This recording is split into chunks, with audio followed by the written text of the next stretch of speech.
bisa berbuat apa-apa ketika terjadi perusakan alam yang ibu dan para cucu itu huni. Saya teringat tadi ketika membaca Dhaharul Fasadu fil Barri wal Bahr. Telah terjadi kerusakan di daratan dan di lautan. Dan terkait ini saya teringat lagu Ebit GAD yang berbunyi begini. Barangkali di sana ada jawabnya. Mengapa di daerahku terjadi bencana? Mungkin Tuhan mulai bosan melihat tingkah kita yang selalu salah dan bangga akan dosa-dosa dan seterusnya. Itu bukti kerusakan lingkungan, pesan kepada kawan. Saudara, kami berjanji bahwa kami akan kembalikan secara bertahap hak rakyat dan untuk ibu-ibu dan para anak cucu. Kita akan tagih dunia internasional untuk membayar hutang-hutang yang telah merusak pembangunan. Sebagai santri NU, saya ingin mengutip dalil Gus Dur, tasarruful imam ala rakyah manutun bil maslahah. Tugas pemerintah terhadap rakyatnya adalah kesejahteraannya. Selesai. Baik, terima kasih Bapak Mahfud MD. Baik, selanjutnya kami beri kesempatan bagi calon wakil presiden nomor urut 1, Bapak Muhaimin Iskandar, untuk menyampaikan pernyataan penutup.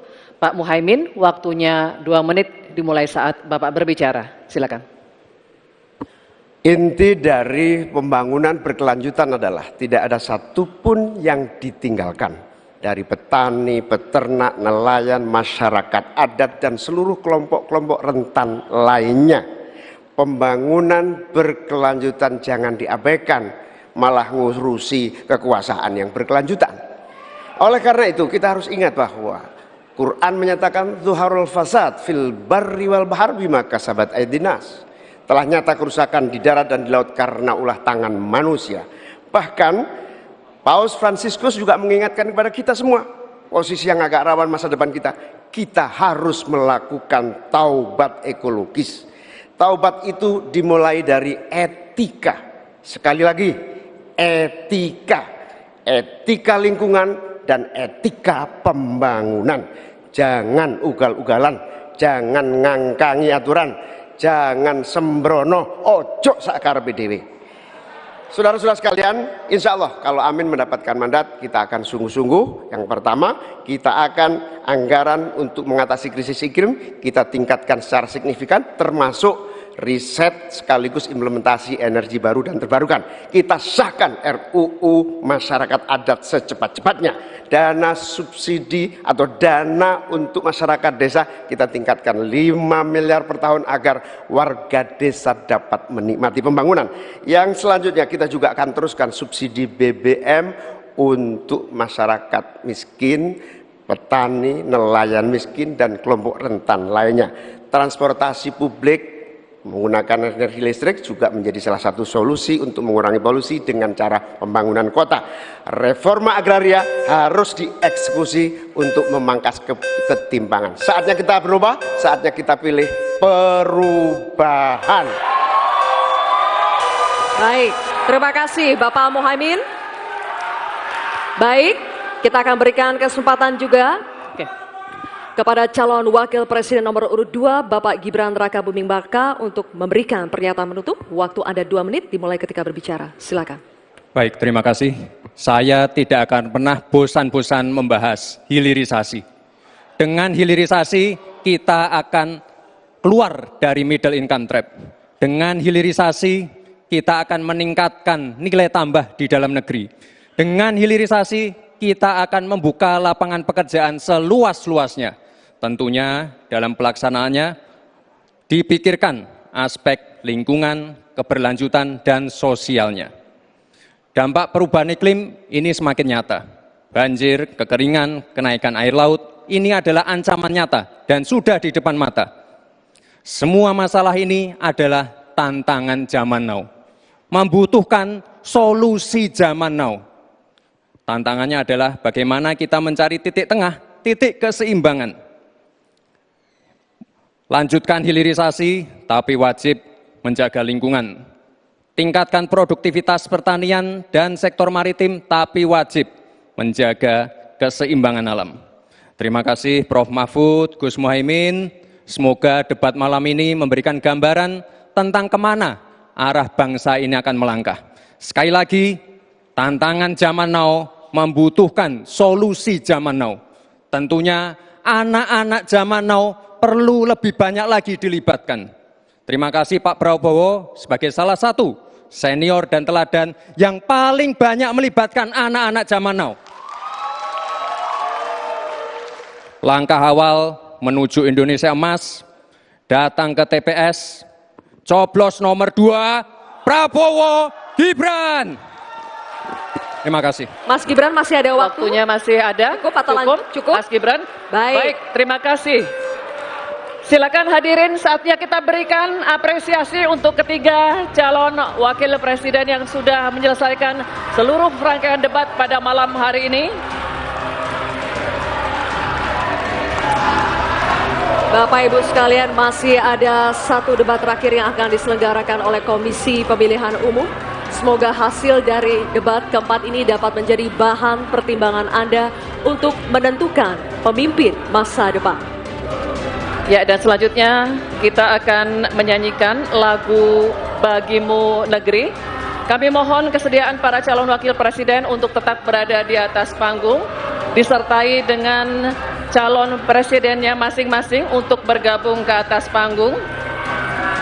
Baik, kami juga mengundang ketua, anggota, dan sekjen KPU RI untuk mendampingi ketiga pasangan calon di atas panggung untuk menyanyikan lagu Bagimu Negeri.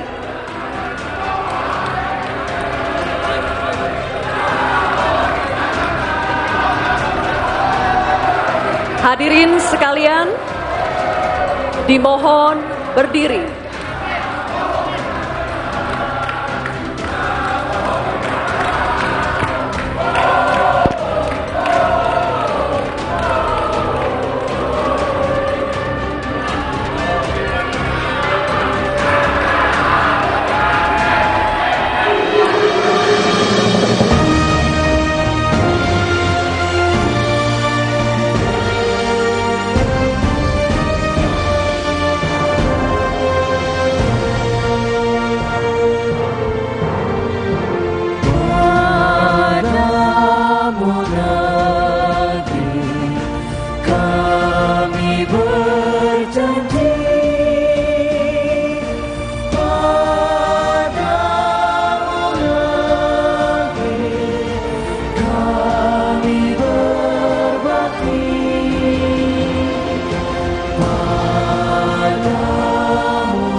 Hadirin dipersilakan duduk kembali.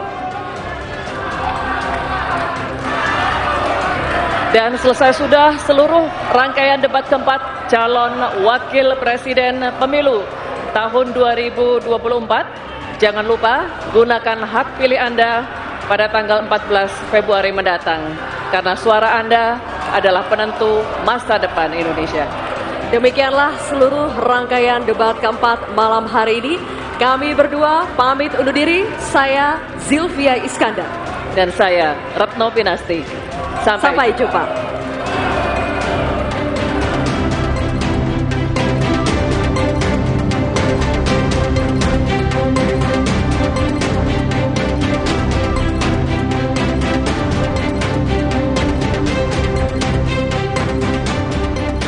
Sesaat lagi Anda akan menyaksikan pasca debat keempat calon wakil presiden yang dipersembahkan oleh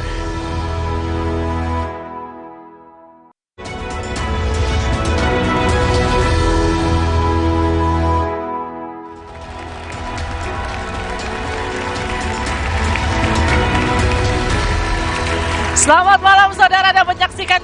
debat Capres Cawapres 2024. Kita baru saja sama-sama menyaksikan bagaimana jalannya debat calon wakil presiden keempat yang berlangsung di JCC Jakarta, dan kita akan langsung melihat situasi terkini di sana. Debat baru saja berakhir, kita lihat bagaimana calon presiden dan calon wakil presiden tengah menemui tim sesnya masing-masing sebelum meninggalkan venue debat di JCC Jakarta. Saya akan langsung bertanya bagaimana situasi terkini di sana. Ada rekan saya Cindy Permadi. Cindy. Ya, Livi, selamat malam. Laporan terkini dari sana, pandangan mata Anda, Cindy. Iya, baru saja selesai. Ini yang sama-sama kami rekan media tunggu adalah nantinya masing-masing paslon Capres dan juga Cawapres nomor urut 1, 2, 3 juga didampingi oleh tim pemenangan yang masing-masing akan menyampaikan pernyataannya pasca debat. Ini juga menjadi salah satu rangkaian yang kalau kita lihat dari debat-debat sebelumnya juga selalu dilakukan. Nah, masih melakukan ramah tamah di dalam pasca debat, dan kalau kita juga memerhatikan tadi jalannya debat dalam 6 segmen tadi, dari awal sampai segmen terakhir atau segmen penutup, sebenarnya apa yang disampaikan oleh ketiga paslon atau ketiga calon wakil presiden ini kurang lebih sama dengan apa yang sudah dibocorkan oleh tim pemenangan yang masing-masing. Misalnya kalau kita melihat dari calon wakil presiden nomor urut 1, Muhaimin Iskandar, yang ditekankan adalah soal etika, kemudian juga pupuk, nelayan, petani. Ini juga menjadi materi yang kalau selama kampanye Muhaimin Iskandar kerap disampaikan. Nah, kemudian kalau dari calon wakil presiden nomor urut 2, Gibran Rakabuming Raka, yang juga disampaikan adalah soal hilirisasi, keberlanjutan, kemudian ekonomi kreatif, bagaimana keluar dari middle income trap. Ini juga adalah hal-hal yang kerap disampaikan oleh paslon nomor urut 2 ketika melakukan kampanye. Juga untuk nomor 3, calon wakil presiden nomor urut 3 Mahfud MD, sesuai juga sama apa yang sudah dibocorkan oleh tim pemenangannya, yaitu melihat dari background Mahfud MD akan menyampaikan gagasannya dengan menjadikan penegakan hukum sebagai landasannya. Nah, itu yang tadi kurang lebih disampaikan oleh ketiga calon wakil presiden, mendefinisikan visi, misi, dan juga program kerjanya dalam tema terkait dalam 6 segmen tadi. Yang masih sama-sama kami tunggu adalah ketiga calon wakil presiden didampingi calon presidennya dan juga tim sukses masing-masing menyampaikan bagaimana hasilnya, apakah mereka sudah saling sama-sama memenuhi ekspektasi dan juga target dari tim pemenangannya, kemudian juga bagaimana menanggapi masing-masing dari paslon lainnya. Livi. Menarik yang terjadi di sana sih di sepanjang jalannya debat.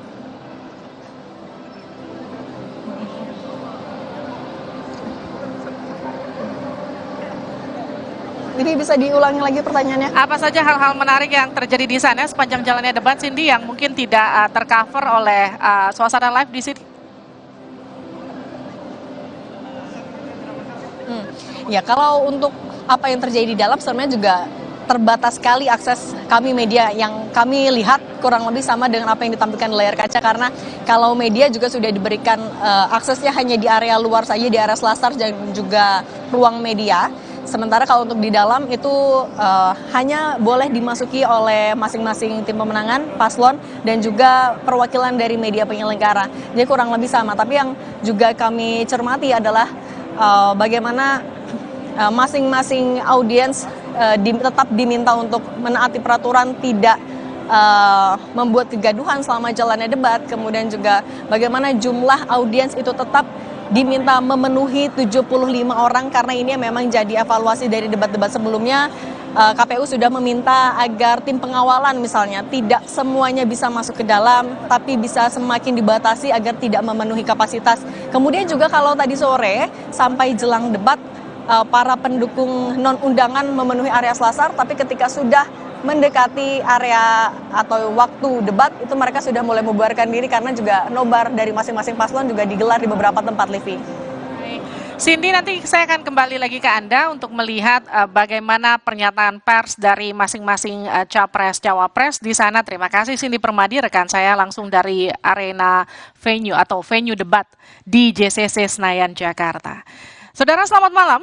Kita sama-sama sudah menyaksikan bagaimana jalannya debat keempat Pilpres 2024. Ketiga calon wakil presiden sudah memaparkan visi misi hingga beradu gagasan dalam tema debat pembangunan, berkelanjutan dan lingkungan hidup, sumber daya alam, energi, pangan, agraria, serta masyarakat adat dan desa. Kita akan langsung bahas bagaimana debat Cawapres tadi. Sudah hadir di Studio 1 Menara Kompas ada Idham Arsyad. Ini adalah juru bicara Timnas Anies Muhaimin. Di sini Permadi, rekan saya langsung dari arena venue atau venue debat di JCC Senayan, Jakarta. Saudara, selamat malam.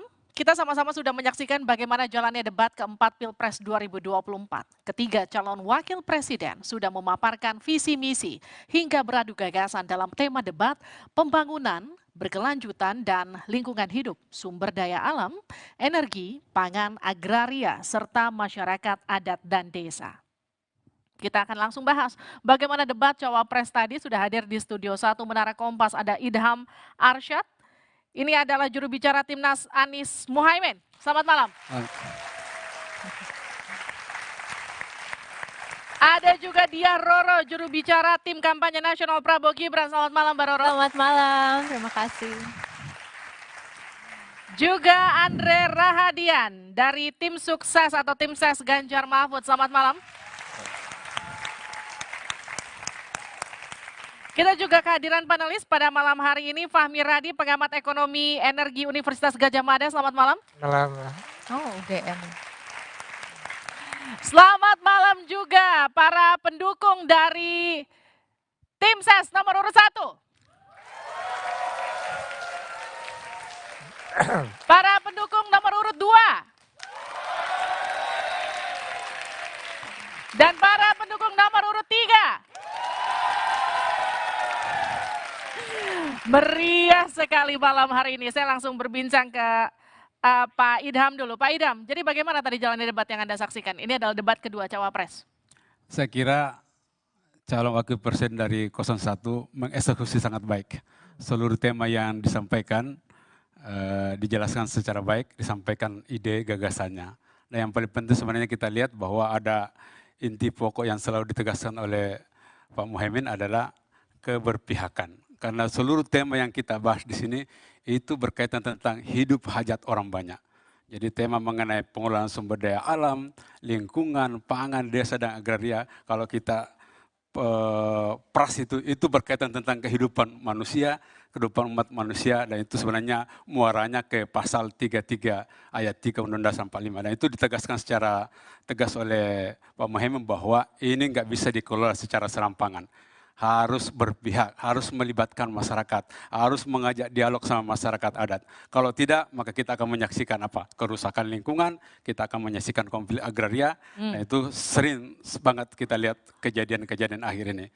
Yang paling tegas disampaikan adalah kasus Rempang. Rempang itu satu contoh bahwa di mana pembangunan strategis nasional itu kemudian tidak melibatkan masyarakat lokal sehingga berbuah kepada sengketa. Baik. Mbak Roro, lalu bagaimana dengan jalannya debat kalau menurut kacamata Anda dari Cawapres nomor urut 2? Alhamdulillah kalau saya amati berjalan dengan sangat lancar, mulai dari awal hingga akhir dan banyak sekali penekanan yang kemudian dilontarkan dan disampaikan.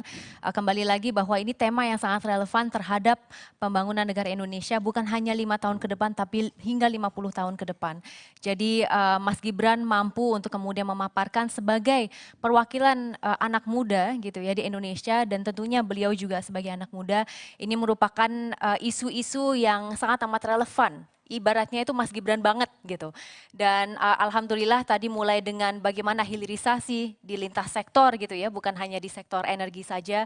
Lalu kemudian bagaimana kita dapat menciptakan masa depan yang berkelanjutan, tetap memikirkan Indonesia sebagai salah satu negara yang mempunyai potensi dengan pertumbuhan ekonomi yang cukup tinggi gitu ya, hingga 6% di tahun 2050, 2045. Tapi di samping itu bagaimana kita seiringan dengan itu betul-betul memikirkan tentang sumber daya manusianya, mulai dari aspek pendidikan, tadi kan dikaitkan juga dengan desa ya, jadi bagaimana kita dapat mengembangkan desa gitu, di mana pertumbuhan semuanya diawali dengan desa, lalu kemudian juga dari segi lingkungan hidupnya, baik itu dari segi bagaimana kita terhadap AMDAL, bagaimana kita berkomitmen untuk merealisasikan penurunan emisi karbon, baik itu di sektor energi dan lintas sektor lainnya juga. Jadi saya sangat bahagia gitu ya dengan tadi hasilnya, dan mudah-mudahan pada intinya kita bisa merealisasikan masa depan yang berkelanjutan tersebut. Baik. Pak Andre, bagaimana dengan perform dari cawapres Anda pada malam hari ini? Ini isu yang Prof Mahfud banget. Jadi kalau kita lihat dari awal statement pembuka 4 menit itu sudah disebutkan semua isu 8 topik dirangkum dengan sangat baik oleh Prof Mahfud, yang intinya adalah kemakmuran bagi rakyat.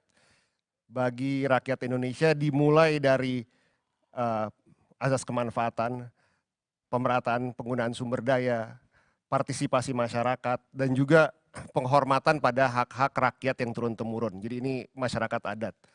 Jadi 8 topik yang tadi disampaikan ini sudah disebut dari awal oleh Prof Mahfud dan terus disampaikan sampai akhir bahwa dari peraturan, dari pelaksanaan yang sekarang, yang perlu diperbaiki adalah pelaksanaan, adalah penegakan hukum. Bahwa 8 topik ini intinya harus memberikan kemakmuran kepada masyarakat Indonesia. Dan itu yang dibahas satu persatu secara runtut, menjawab pertanyaan yang disampaikan. Dan kita lihat bahwa dalam sesi tanya jawab pun penekanan mengenai pelaksanaan dan penegakan hukum ini selalu dibawa. Jadi saya rasa ini Prof Mahfud banget lah. Oke, ada satu statement yang menarik dari Pak Mahfud tadi soal food estate, yang kemudian Pak Mahfud katakan food estate gagal, rusak lingkungan, rugi kita. Memang data seperti apa yang kemudian dimiliki oleh Timnas dari Ganjar Mahfud? Tapi nanti dijawab usai jeda. Kita akan kembali.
Saya sangat berterima kasih kepada seluruh kaum.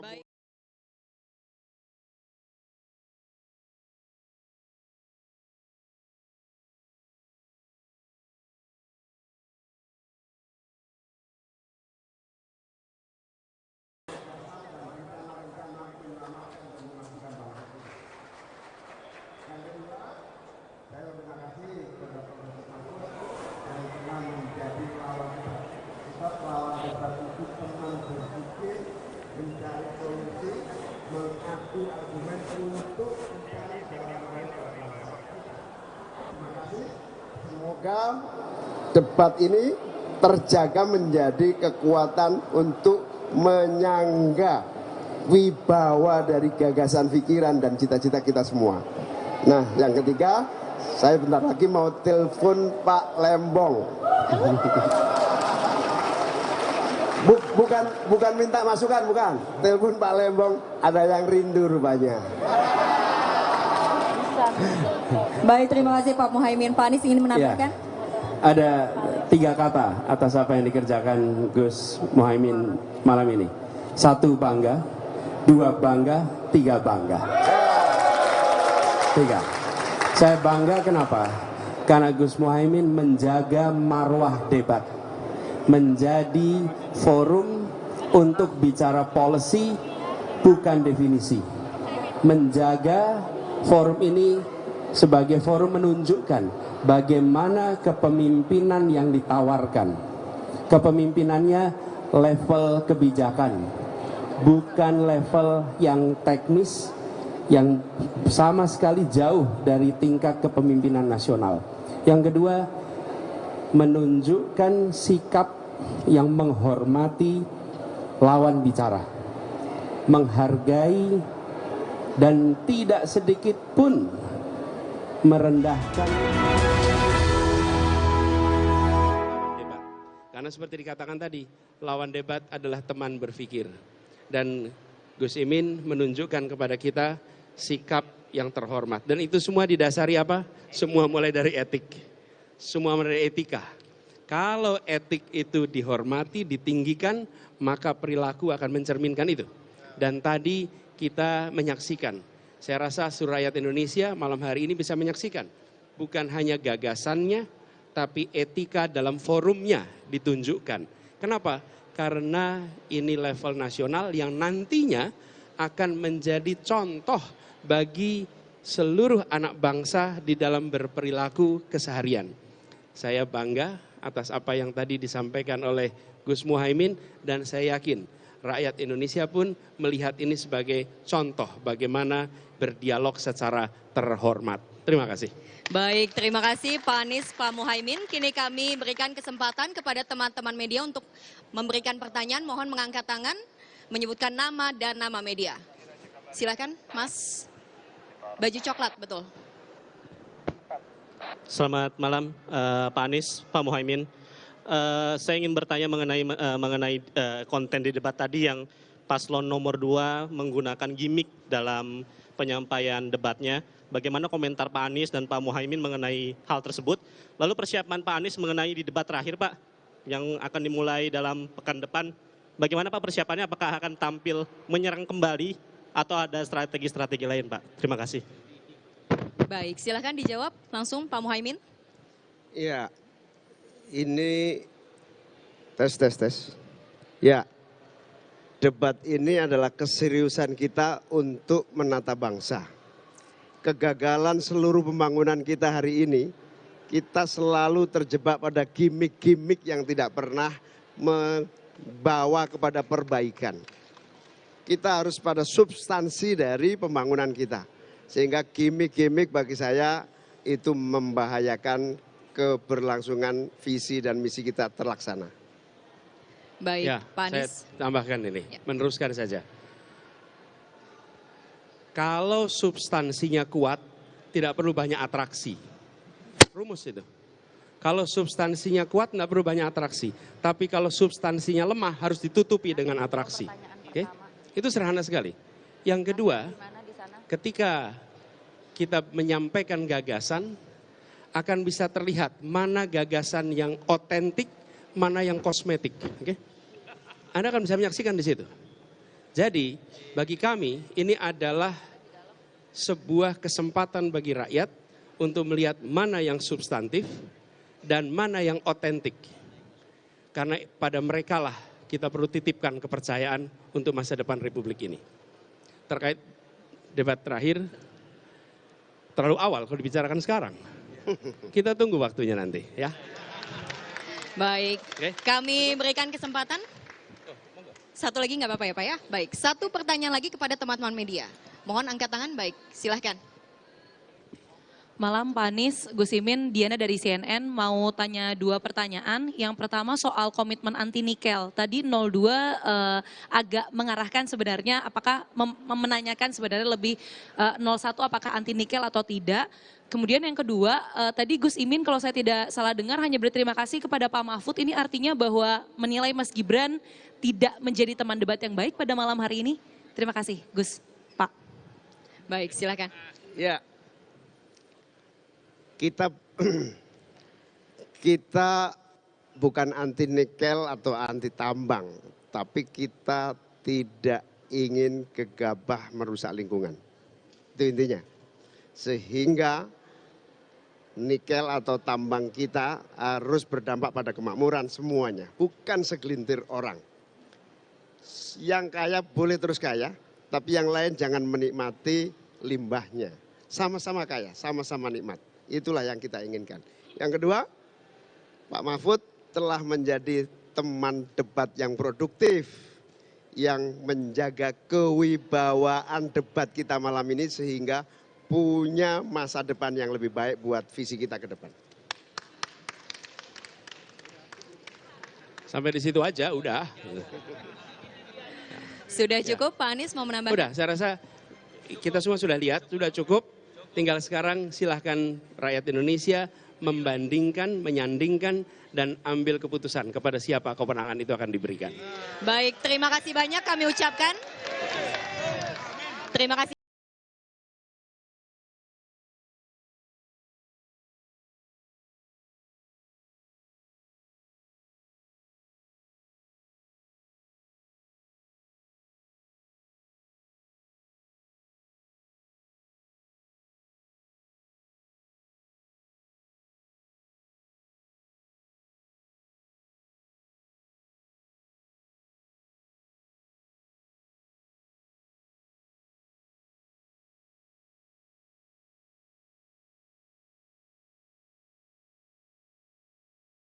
Kita baru saja mendengarkan keterangan pers dari pasangan Capres Cawapres nomor urut 1 Anies Baswedan dan juga Muhaimin Iskandar, dan keduanya kini nampak meninggalkan tempat atau arena debat.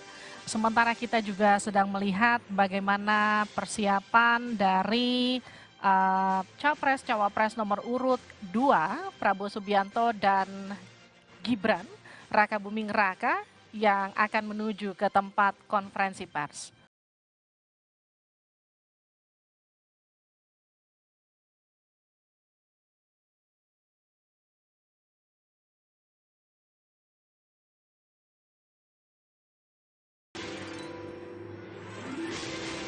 Baik, di Studio 1 Menara Kompas masih bersama saya Idam Arsyad, juru bicara Timnas Anies Muhaimin. Ada juga Dia Roro, juru bicara Tim Kampanye Nasional Prabowo Gibran.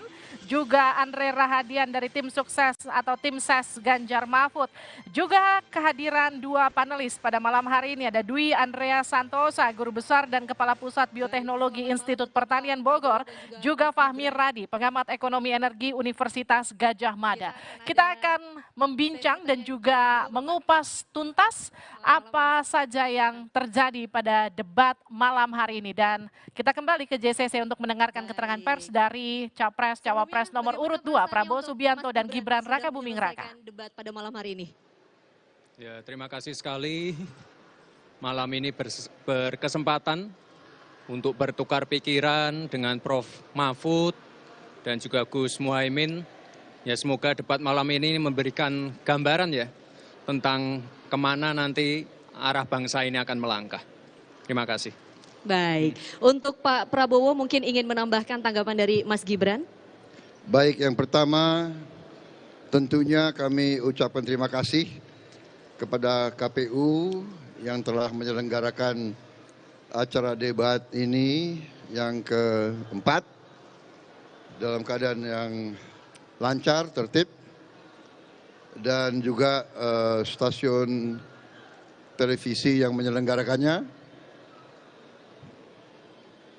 Amtek ya, dengan Metro TV, dan semua penyelenggara kami ucapkan terima kasih.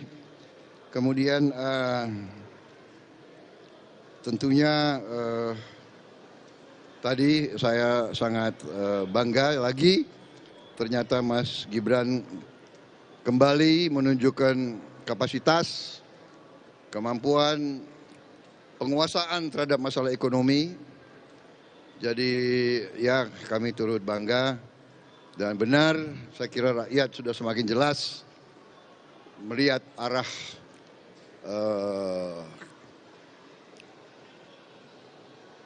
kebijakan-kebijakan yang akan kita laksanakan, melanjutkan yang sudah baik, membangun di atas fondasi yang kuat. Rakyat saya kira mengerti benar-benar apa yang sudah dihasilkan oleh Presiden Joko Widodo dan presiden-presiden sebelumnya. Kita ingin melanjutkan semua yang baik dan mempercepat kemajuan kita demi kemakmuran rakyat Indonesia. Jadi saya kira itu yang ingin saya sampaikan. Saya kira rakyat ingin secepatnya pemilu datang supaya keputusan jelas dan bangsa kita bisa bekerja lebih baik lagi ke depan. Saya kira itu dari saya dan dari Mas Gibran dan dari tim kami semuanya yang ada di sini. Baik, kita akan ada terima kasih. 2 pertanyaan Pak Prabowo dari teman-teman media. Kita batasi 2 pertanyaan. Mohon teman-teman menanyakan sesuatu yang singkat dan juga jelas. 1, silakan. Mbaknya. Yang baju coklat. Ya, saya Andini dari apahabar.com.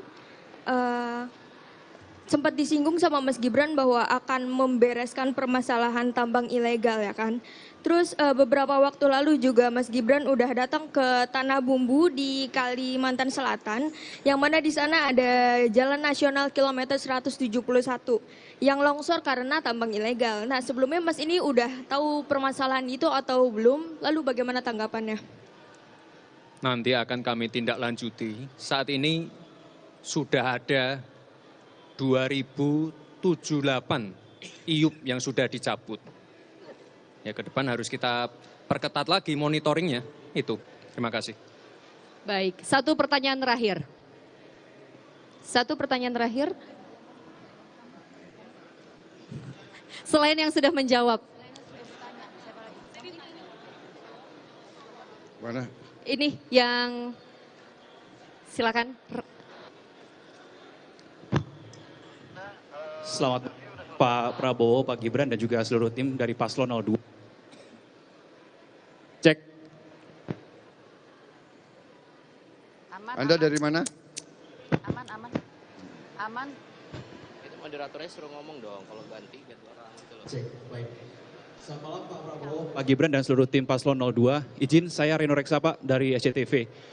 Saya ingin menanyakan tadi selama beberapa debat di beberapa segmen Mas Gibran ini terkesan ya Mas ya, terkesan melakukan atau ofensif ke paslon nomor urut 03 dan 01. Pertanyaan saya gini, apakah ini dalam tanda kutip counter attack dari paslon 02 ke 03 dan 01 berkaca di debat yang ketiga kemarin Pak Prabowo lebih diserang juga oleh paslon 01 dan 03. Makasih Mas Gibran. Ya, masalah ofensif atau tidak itu ya saya kembalikan lagi ke pemirsa, ke penonton ya. Terima kasih. Saya tadi hanya bertukar pikiran, menyampaikan visi misi, itu saja ya. Terima kasih. Baik, terima kasih semuanya. Terima kasih Pak Prabowo kasih. dan juga Ya. Mas Gibran. Terima kasih.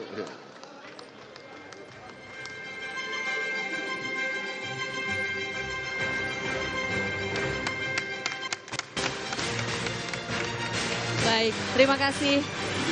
Dimohon untuk tim dari Pak Prabowo dan juga Mas Gibran untuk bisa meninggalkan lokasi.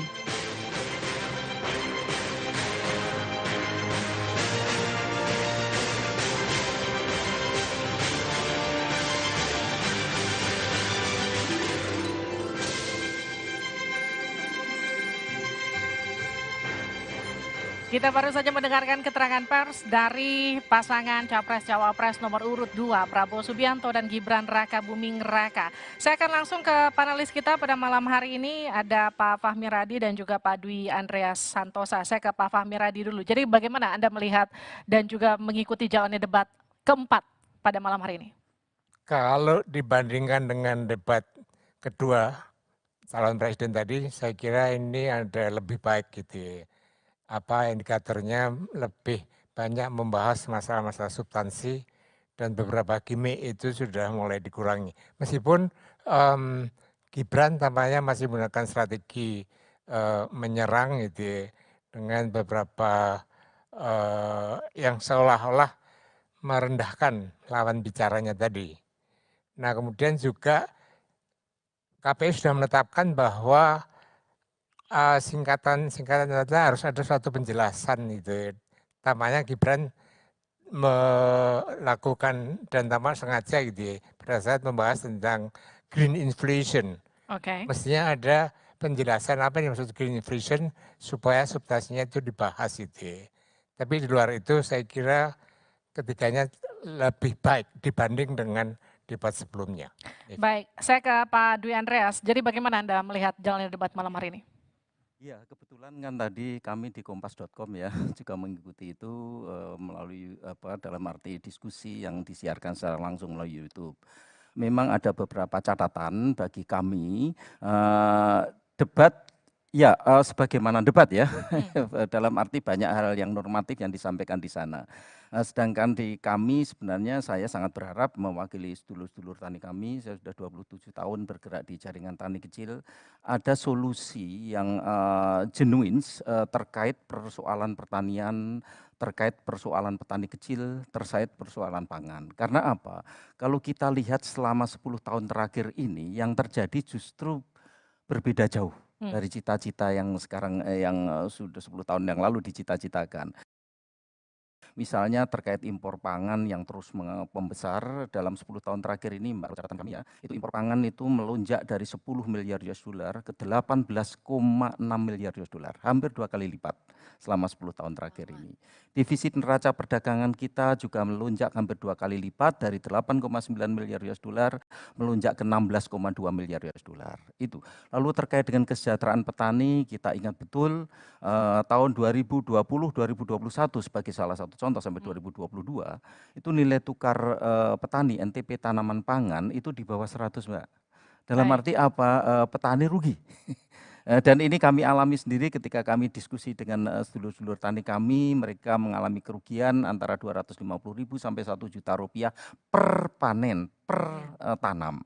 Jadi itu lalu kemudian ada hal yang lain kalau kita melihat sensus pertanian tahun 2023 yang barusan dipublish oleh BPS juga terjadi penurunan. Penurunan yang relatif bagi kita sebenarnya tidak kita inginkan, bahwa sektor pertanian, petani ini terus mengalami pemburukan. Itu sebenarnya yang penting. Baik, terima kasih Pak Dwi Andreas. Tepuk tangan dulu untuk semua narasumber kita pada malam hari ini. Kita akan kembali bergabung ke arena debat untuk mendengarkan keterangan pers dari pasangan Capres-Cawapres nomor urut 3. Jawaban dan gagasan sudah merasa cukup tersampaikan tadi pada saat debat Pak Mahfud MD.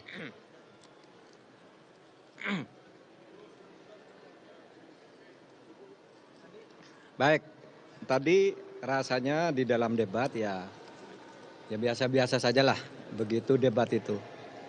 Itu penilaian setiap orang berbeda, tapi saya sendiri merasa bahwa saya sudah memberi yang terbaik untuk debat ini.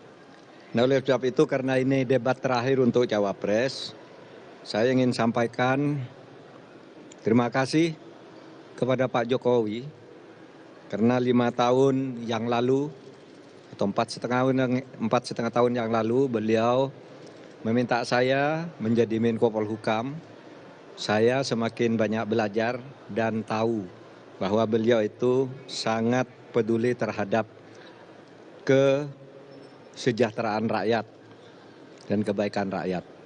Itulah sebabnya pada tahun ini saya bersedia pula ketika diminta menjadi cawapresnya Pak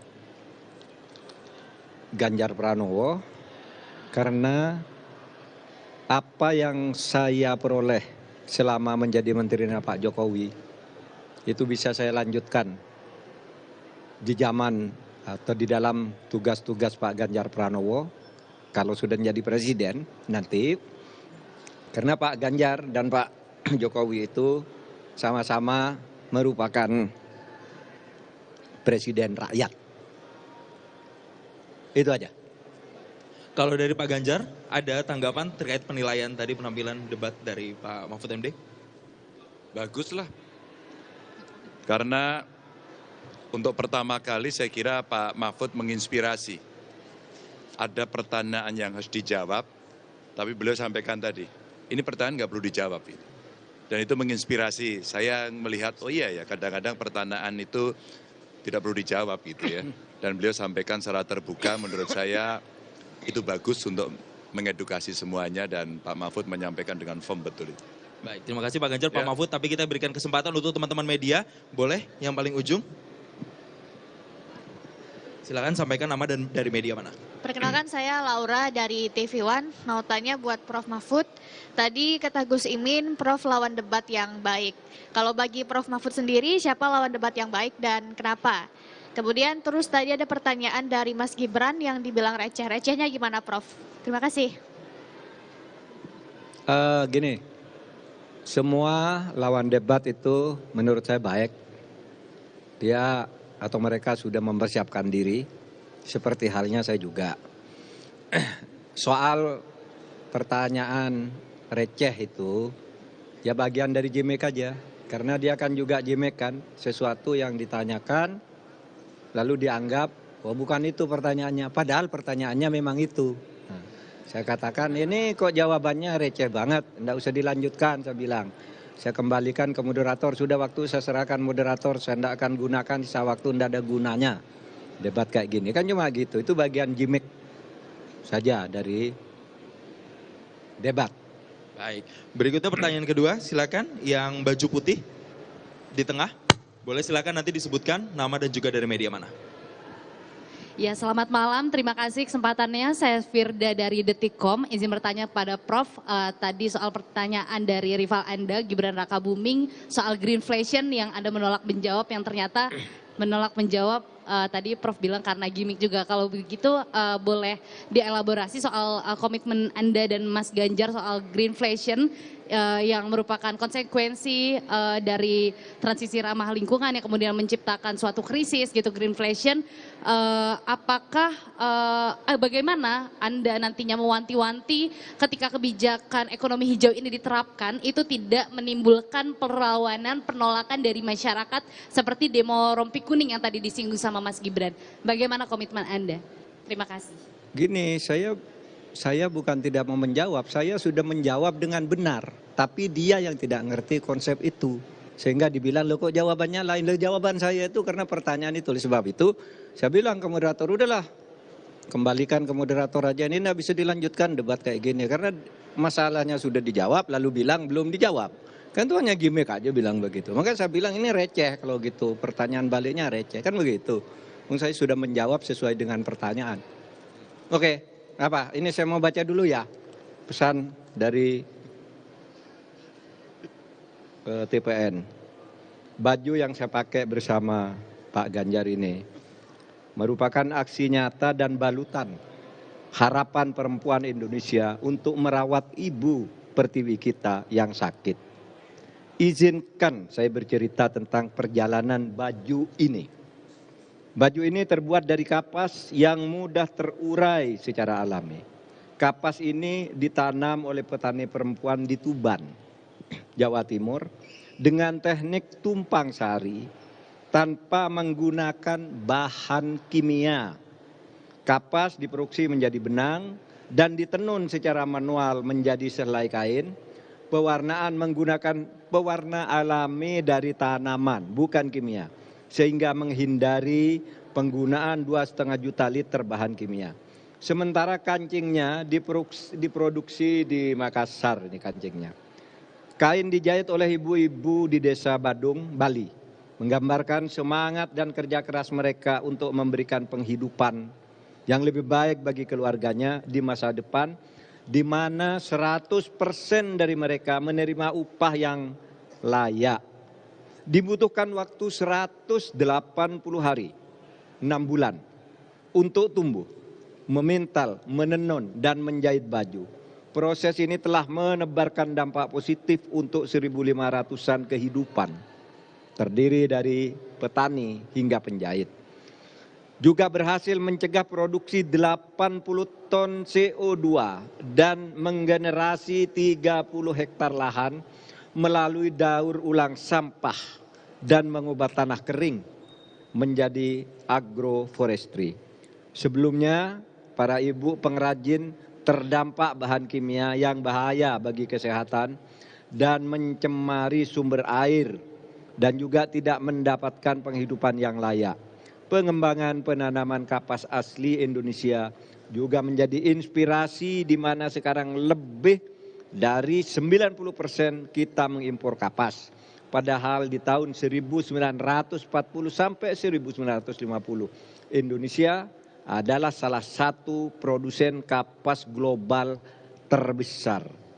Akhirnya, saudara, karena ini topiknya topik tentang lingkungan dan kelestarian alam, apa pesannya? Kisah yang saya sampaikan tadi membuktikan bahwa kita bisa membangun Indonesia unggul yang adil dan lestari untuk seluruh rakyat. Kita bisa hidup layak dan berkembang di rumah kita sendiri dengan menjaga kearifan lokal dan keberagaman. Pembangunan ke depan harus melihat bukan hanya aspek ekonomi, tetapi juga lingkungan dan sosial untuk sebesar-besar kemakmuran rakyat. Cukup ya? Baik, terima kasih Pak Mahfud MD dan juga Pak Ganjar Pranowo, Capres-Cawapres 03. Boleh maju ke depan dan diabadikan momen fotonya.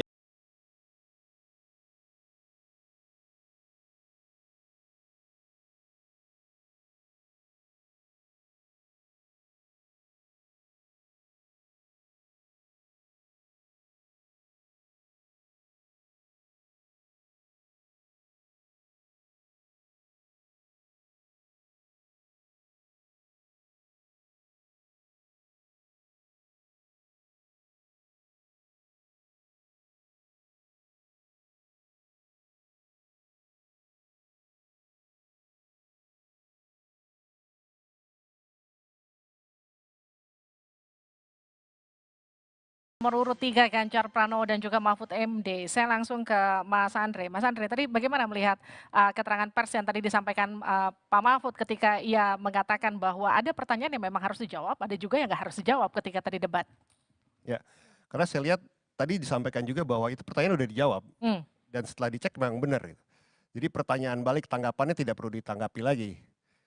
Jadi itu saya rasa simple jawaban dari Prof. Mahfud bahwa yang dijawab sudah benar, sudah sesuai dengan apa yang dimaksud. Memang pronunciation saya agak membingungkan ya, saya juga pertama nggak terlalu ngerti gitu ya apa yang dimaksud.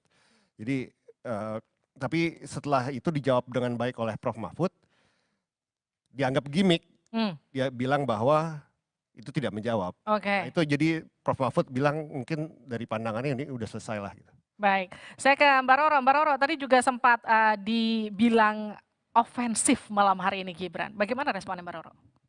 Jadi menurut saya itu memang style beliau dalam menyampaikan sebuah gagasan gitu ya. Karena itu merupakan sebuah metode untuk kemudian menegaskan beberapa hal yang kami sorot sebagai sesuatu hal yang penting. Lalu kemudian tentu kalaupun ada kritik terkait itu gitu ya, kadang-kadang sebagai anak muda itu gampang susah Mbak. Jadi gampang susahnya itu ketika kita kelihatan mungkin kesannya tuh kayak ngotot atau kesannya seakan-akan kita mempunyai apa ya, energi tersendiri lah untuk menyampaikan sebuah gagasan, itu disangkanya kita sombong. Sedangkan kalau kita terkesan lemah lembut gitu ya, kita tidak terlalu tegas dalam menyampaikan sebuah opini, dikira kita kurang cerdas gitu. Jadi pada intinya kita melihat bahwa alhamdulillah Mas Gibran mampu gitu ya untuk menyampaikan gagasan-gagasan beliau. Saya ke Pak Idam, singkat saja Pak Idam, tadi bagaimana ketika Caimin mengatakan Pak Mahfud itu adalah lawan debat yang cukup baik, tapi kemudian tidak mengucapkan itu ke Pak Gibran? Saya kira kita harus menangkap inti pesannya bahwa debat capres-cawapres itu adalah kesempatan untuk kemudian seluruh rakyat kita melihat calon pemimpin kita ini mau ngapain. Jadi itu intinya. Jadi kalau pertanyaan-pertanyaan kemudian tidak membawa eksplorasi terhadap tema yang dibahas, tentu dianggap tidak produktif. Saya kira pesannya di situ. Baik, tepuk tangan dulu untuk semua narasumber saya pada malam hari ini. Tapi tidak hanya berbincang dengan narasumber, kita juga akan melihat apa saja yang kemudian fakta-fakta yang dikemukakan berdasarkan data yang tadi disampaikan para cawapres sepanjang debat keempat. Rekan saya Nitya Anissa akan menjabarkannya untuk Anda. Silakan Nitya. Terima kasih Levi. Karena kalau bicara gimmick, bicara aksi, oke lah ini bagian dari debat, tapi yang tidak boleh dilupakan adalah substansi. Yang mana yang fakta, yang mana yang benar. Sudah ada Mas Bayu Galih, editor cek faktakompas.com yang nanti akan menjelaskan ya, mana kemudian data-data yang diungkapkan para cawapres dalam debat. Ini yang menjadi menarik ya, Mas Bayu ya. Oke. Sebentar lagi kita akan kembali masih dalam program khusus debat Cawapres Pilpres 2024 usai jeda. Kita akan kembali.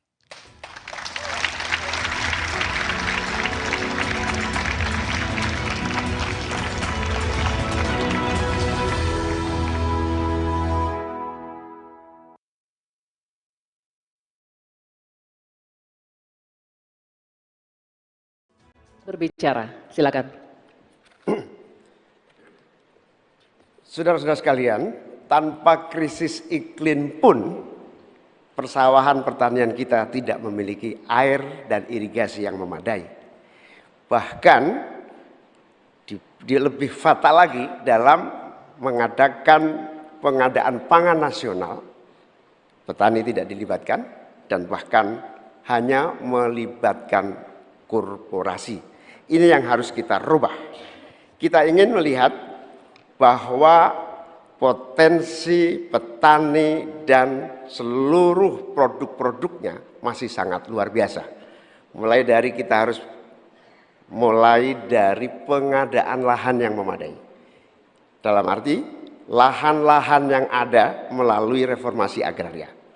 Reforma agraria menjadi prinsipnya. Yang kedua, petani kita harus kita beri pupuk yang cukup dengan harga yang terjangkau. Bahkan banyak petani punya duit sebetulnya tapi pupuknya tidak ada. Bagaimana mungkin? Yang kedua, potensi pupuk organik juga menjadi salah satu bagian penting agar produksi pertanian kita semakin berkualitas. Di sisi yang lain kita ingin program perlindungan gagal tanam gara-gara iklim juga kita berikan supaya petani kita aman, merasa aman dan yakin dengan produksinya. Pengembangan irigasi dan subsidi pupuk tidak bisa dielakkan. Tidak boleh kita melakukan pembiaran petani kita sehingga kita kekurangan pangan, petani kita tidak diberi kesempatan untuk mengisi kekurangan pangan itu. Kualitas pangan kita bergantung juga kemampuan kita memfasilitasi agar petani kita lebih produktif lagi. Dengan cara ini desa-desa kita libatkan untuk menjadi bagian dari satu kesatuan pengadaan pangan yang berkualitas, sekaligus kita hentikan untuk ketergantungan dari pangan di luar produksi kita sendiri. Baik, terima kasih. Selanjutnya, kami persilakan calon Wakil Presiden nomor urut 2, Bapak Gibran Rakabuming Raka untuk menanggapi. Waktu Bapak 1 menit dimulai ketika Anda berbicara, silakan. Baik, terima kasih. Enak banget ya Gus ya, jawabnya sambil baca catatan tadi. Kuncinya di sini adalah ekstensifikasi dan intensifikasi lahan. Kemarin tahun lalu kita sudah bangun pabrik pupuk di Fakfak. Kuncinya untuk meningkatkan produktivitas, ya kita harus genjot kawasan industri pupuk. Kita dekatkan pupuknya dengan lahan-lahan pertaniannya. Kuncinya pupuk, dan pupuk harus didekatkan dengan lahan-lahan pertanian. Otomatis produktivitas akan meningkat. Dan jangan lupa mekanisasi. Kita ingin meningkatkan produktivitas para petani. Pakai RMU, pakai combine harvester, dan juga kita melibatkan generasi muda melalui smart farming. Pakai IoT untuk melihat pH tanah, keasaman tanah, kesuburan tanah, dan juga penggunaan drone untuk penyemprotan pestisida. Terima kasih. Baik, terima kasih. Terima kasih. Baik, kita lanjutkan Bapak-Bapak. Oke, selanjutnya. Kita lanjutkan ya Bapak Ibu. Cukup ya. Kita lanjutkan dulu. Selanjutnya giliran calon wakil presiden nomor urut 3, Bapak Mahfud MD, untuk menanggapi juga. Waktunya 1 menit Bapak, dimulai ketika Anda berbicara. Silakan. Ya, kan masalahnya itu salah satu yang sering kita dengar, lahan berkurang, petani berkurang. Orang desa tidak mau lagi menjadi petani karena justru rugi. Terkadang kalau mau ingin mendapat pupuk bersubsidi dipersulit bukan main dan harus beli ke tengkulak. Nah, di sini problemnya sebenarnya bagaimana penegakan aturan-aturan itu. Kami di Jawa Tengah itu pernah punya program di mana Pak Ganjar waktu jadi gubernur waktu itu membuat 29 badan usaha milik petani yang itu efektif untuk membantu petani saling menolong menggarap tanahnya sehingga dia kerasan di desa. Yang saya tanyakan, kebijakan hukum apa yang akan dilakukan untuk mengatasi masalah ini? Terima kasih. Baik, terima kasih Mahfud MD. Cukup. Kita teruskan lagi ya. Kita lanjutkan dulu ya. Kita teruskan Kita lagi lanjutkan debatnya. Cukup. Selanjutnya kita kembali ke calon wakil presiden nomor urut 1 Bapak Muhaimin Iskandar. Kami persilakan untuk merespons tanggapan dari calon wakil presiden nomor urut 2 dan 3 yang telah dikemukakan. Waktu Bapak 1 menit dimulai ketika Anda berbicara. Silakan. Terima kasih Pak Gibran. Yang Anda sampaikan hanya mengulang apa yang saya sampaikan. Saya ingin memperdalam lagi bahwa petani kita ini potensinya besar sekali. Jumlah petani kita masih sangat besar. Potensi.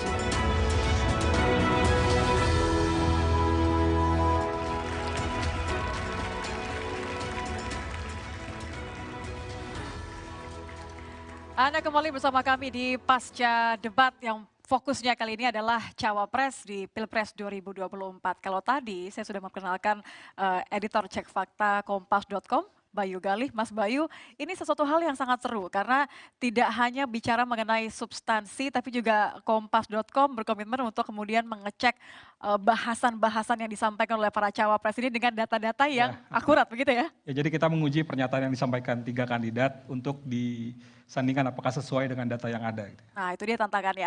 Nah, bicara mengenai soal apa saja yang kemudian akan kita paparkan bersama-sama di sini, mana yang menjadi pertimbangan dari Kompas.com untuk menemukan apakah sejauh mana pernyataan dari para cawapres ini mengandung fakta atau kebenaran. Sebelumnya, saya akan bagikan kepada Anda terlebih dahulu. Ini adalah pernyataan atau kutipan dari calon wakil presiden nomor urut 1 Muhaimin Iskandar yang kemudian mengatakan bahwa jumlah rumah tangga petani gurem ini mencapai sekitar 16 juta. Ditahan dulu senyumnya Mas Bayu karena kita akan bahas nanti bagaimana faktanya terkait dengan pernyataan dari Muhaimin Iskandar setelah pernyataan yang satu ini. Hari ini kita menyaksikan bukti bahwa hasil sensus pertanian BPS menunjukkan bahwa 10 tahun terakhir ini telah terjadi jumlah petani rumah tangga gurem, rumah tangga petani gurem berjumlah hampir 3 juta. Ini artinya 16 juta rumah tangga petani hanya memiliki tanah setengah hektar. Tadi pernyataan dari para cawapres ini kemudian diolah bersama-sama di war room ya. Boleh diceritakan lebih dahulu Mas Bayu bagaimana kemudian prosesnya ketika saat seorang cawapres menyebutkan statement tertentu, kemudian tim dari cek fakta kompas.com juga langsung mengeceknya berdasarkan data-data yang ada. Jadi adalah ketika seorang kandidat menyampaikan pernyataan ya, atau sebuah klaim atau sebuah data yang kita perlu juga menguji sebenarnya apakah data yang diambil itu sesuai dengan yang ada di fakta yang ada gitu sebenarnya gitu ya. Karena biasanya klaim itu bisa disampaikan tapi tidak banyak yang mau mengecek apakah sesuai dengan datanya gitu ya. Ini juga tadi menarik ketika berada di war room bersama dengan cek fakta kompas.com adalah beberapa data yang menjadi referensi atau kita mencocokkan begitu ya, dari cek fakta mencocokkan berdasarkan katakan saja Kementerian Kehutanan misalnya begitu. Ini ada suatu hal yang juga menjadi tantangan nampaknya ya.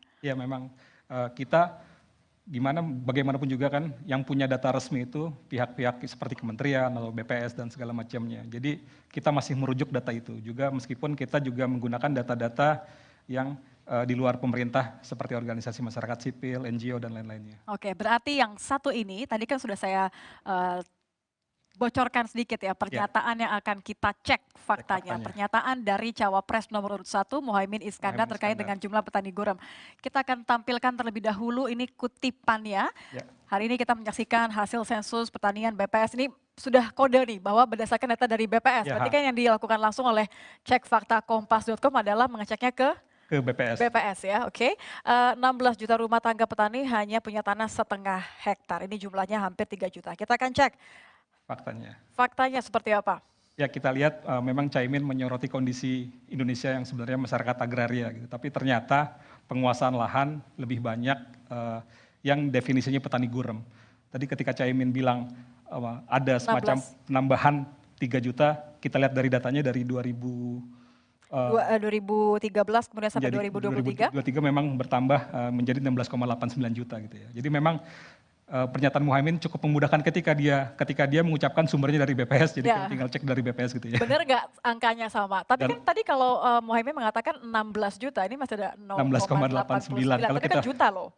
Kalau kita bicara angka mungkin 0,89 juta itu signifikan gitu ya. Tapi kan Kompas.com melakukan cek fakta itu tidak memiliki parameter benar atau salah, tapi masih sesuai dengan data yang ada. Karena kan ingatan manusia mungkin ketika debat itu bisa terbatas gitu ya. Jadi dia mungkin ingat 16 juta, 16-an gitu ya. Oke. Berarti ini masih masuk kategori yang dinyatakan fakta oleh cek fakta kompas.com. Alright. Kalau tadi adalah pernyataan dari Cawapres nomor urut 1, kita akan lihat juga, dengarkan terlebih dahulu, lebih tepatnya ketika calon wakil presiden nomor urut 2, Gibran Rakabuming Raka mengatakan bahwa Indonesia merupakan negara dengan cadangan nikel dan timah terbesar nomor 2 di dunia. Kita harus bersyukur Indonesia memiliki sumber daya alam yang sangat kaya. Di antaranya kita punya cadangan nikel terbesar di dunia, timah terbesar nomor 2. Kira-kira sesuai Kak dengan data kemudian yang ditemukan oleh cek fakta kompas.com. Kita akan lihat kembali, ini adalah kutipan dari pernyataan Gibran Rakabuming Raka. Cadangan nikel terbesar di dunia, timah terbesar nomor 2. Saya akan bukakan. Ya kalau kita lihat datanya memang masih sesuai data yang ada gitu ya. Bahwa memang Indonesia punya cadangan nikel besar. Makanya ketika sekarang fokus kendaraan listrik itu juga membutuhkan banyak bahan daya nikel. Ternyata memang cadangan nikel kita memang ada 21 juta metrik ton. Itu kurang lebih sama seperti yang dimiliki Australia, tapi masih dalam skala yang terbesar gitu ya. Oke, tapi kalau timah bagaimana? Tadi kan disebutkan juga bahwa masih terbesar. Kalau timah memang sesuai dengan pernyataan Gibran, sesuai datanya gitu kan, bahwa dari sumber Kompas ID, cadangan timah kita itu masih terbesar, tapi masih di bawah Cina. Jadi tetap nomor 2 benar ya? Terbesar di dunia. Oke, berarti pernyataan Gibran mengenai cadangan nikel dan timah Indonesia terbesar di dunia dan nomor 2 terbesar di dunia ini dikategorikan sebagai sesuatu yang benar atau masih fakta. Sesuai faktanya. Sesuai dengan fakta. Nah, yang terakhir kita akan dengarkan juga pernyataan dari calon wakil presiden nomor urut 3, Mahfud MD, yang mengatakan bahwa sumber daya alam Indonesia ini sangat kaya, tapi pangan belum berdaulat. Sehingga petani makin sedikit memiliki lahan pertanian, tapi subsidi pupuk semakin besar. Saudara, sumber daya alam kita sangat kaya, tapi pangan belum berdaulat. Petani makin sedikit, lahan pertanian makin sedikit, tapi subsidi pupuk makin besar. Benarkah demikian? Dari kutipan pernyataan Mahfud MD yang menyebut bahwa sumber daya alam Indonesia ini sangat kaya tapi pangan belum berdaulat. Saya rasa ini adalah kata kuncinya yang kuncinya berdaulat ya. dicari ya. Ya. Apa sih definisinya berdaulat, Jadi, kemudian bagaimana faktanya? Kalau kita bicara berdaulat berarti kita bisa menghasilkan pangan dari swasembada lah, misalnya ketika zaman Orde Baru dulu. Tapi kita lihat ketika kita bicara tadi berdaulat, berarti apakah kita mengimpor dari luar, itu juga. Makanya kita ngecek seperti apa jumlah data impor pangan ya, terutama beras. Karena kan kita semestinya negara agraria menghasilkan beras ya. Tapi kita lihat data impor beras itu justru tertinggi dalam 5 tahun terakhir. 2023 itu ada 3,06 juta ton ya. Dibandingkan dari data 2022 itu naik sekitar 6 kali lipat. Iya, 6 kali lipat dari 400 ribuan ya, 429 ribuan. Oke, ini saya perjelas bahwa artinya dalam kurun waktu 5 tahun terakhir 2023 menjadi yang tertinggi begitu yang ya? Tertinggi ya. Oke, baik. Terima kasih Mas Bayu, tapi setelah ini kita masih akan kembali karena masih ada 3 pernyataan yang harus kita cek kembali sesuai tidak dengan fakta yang ada. Masih di pasca debat Capres-Cawapres Pemilu 2024 usai jeda di Kompas TV.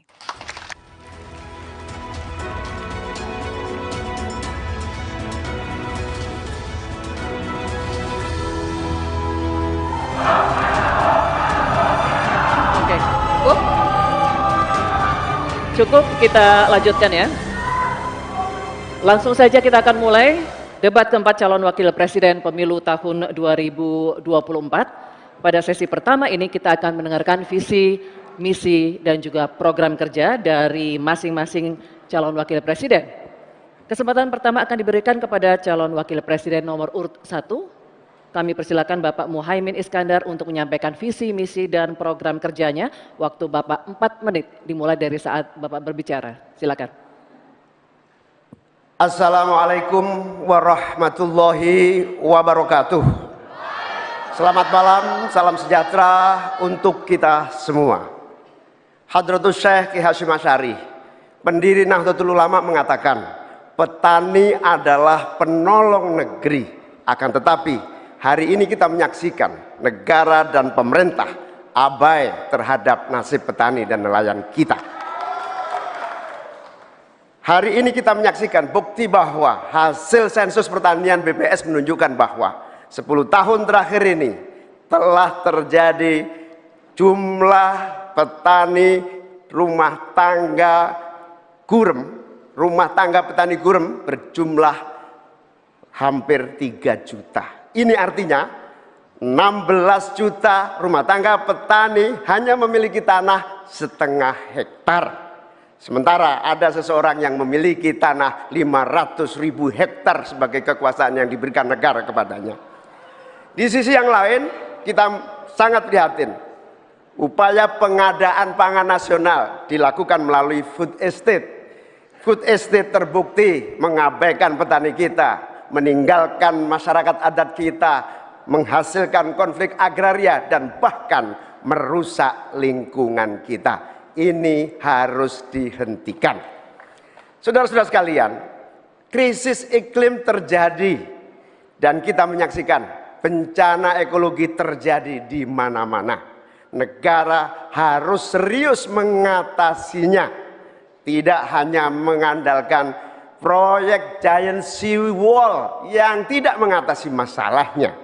Kita harus sadar bahwa krisis iklim, krisis iklim harus dimulai dengan etika. Sekali lagi etika.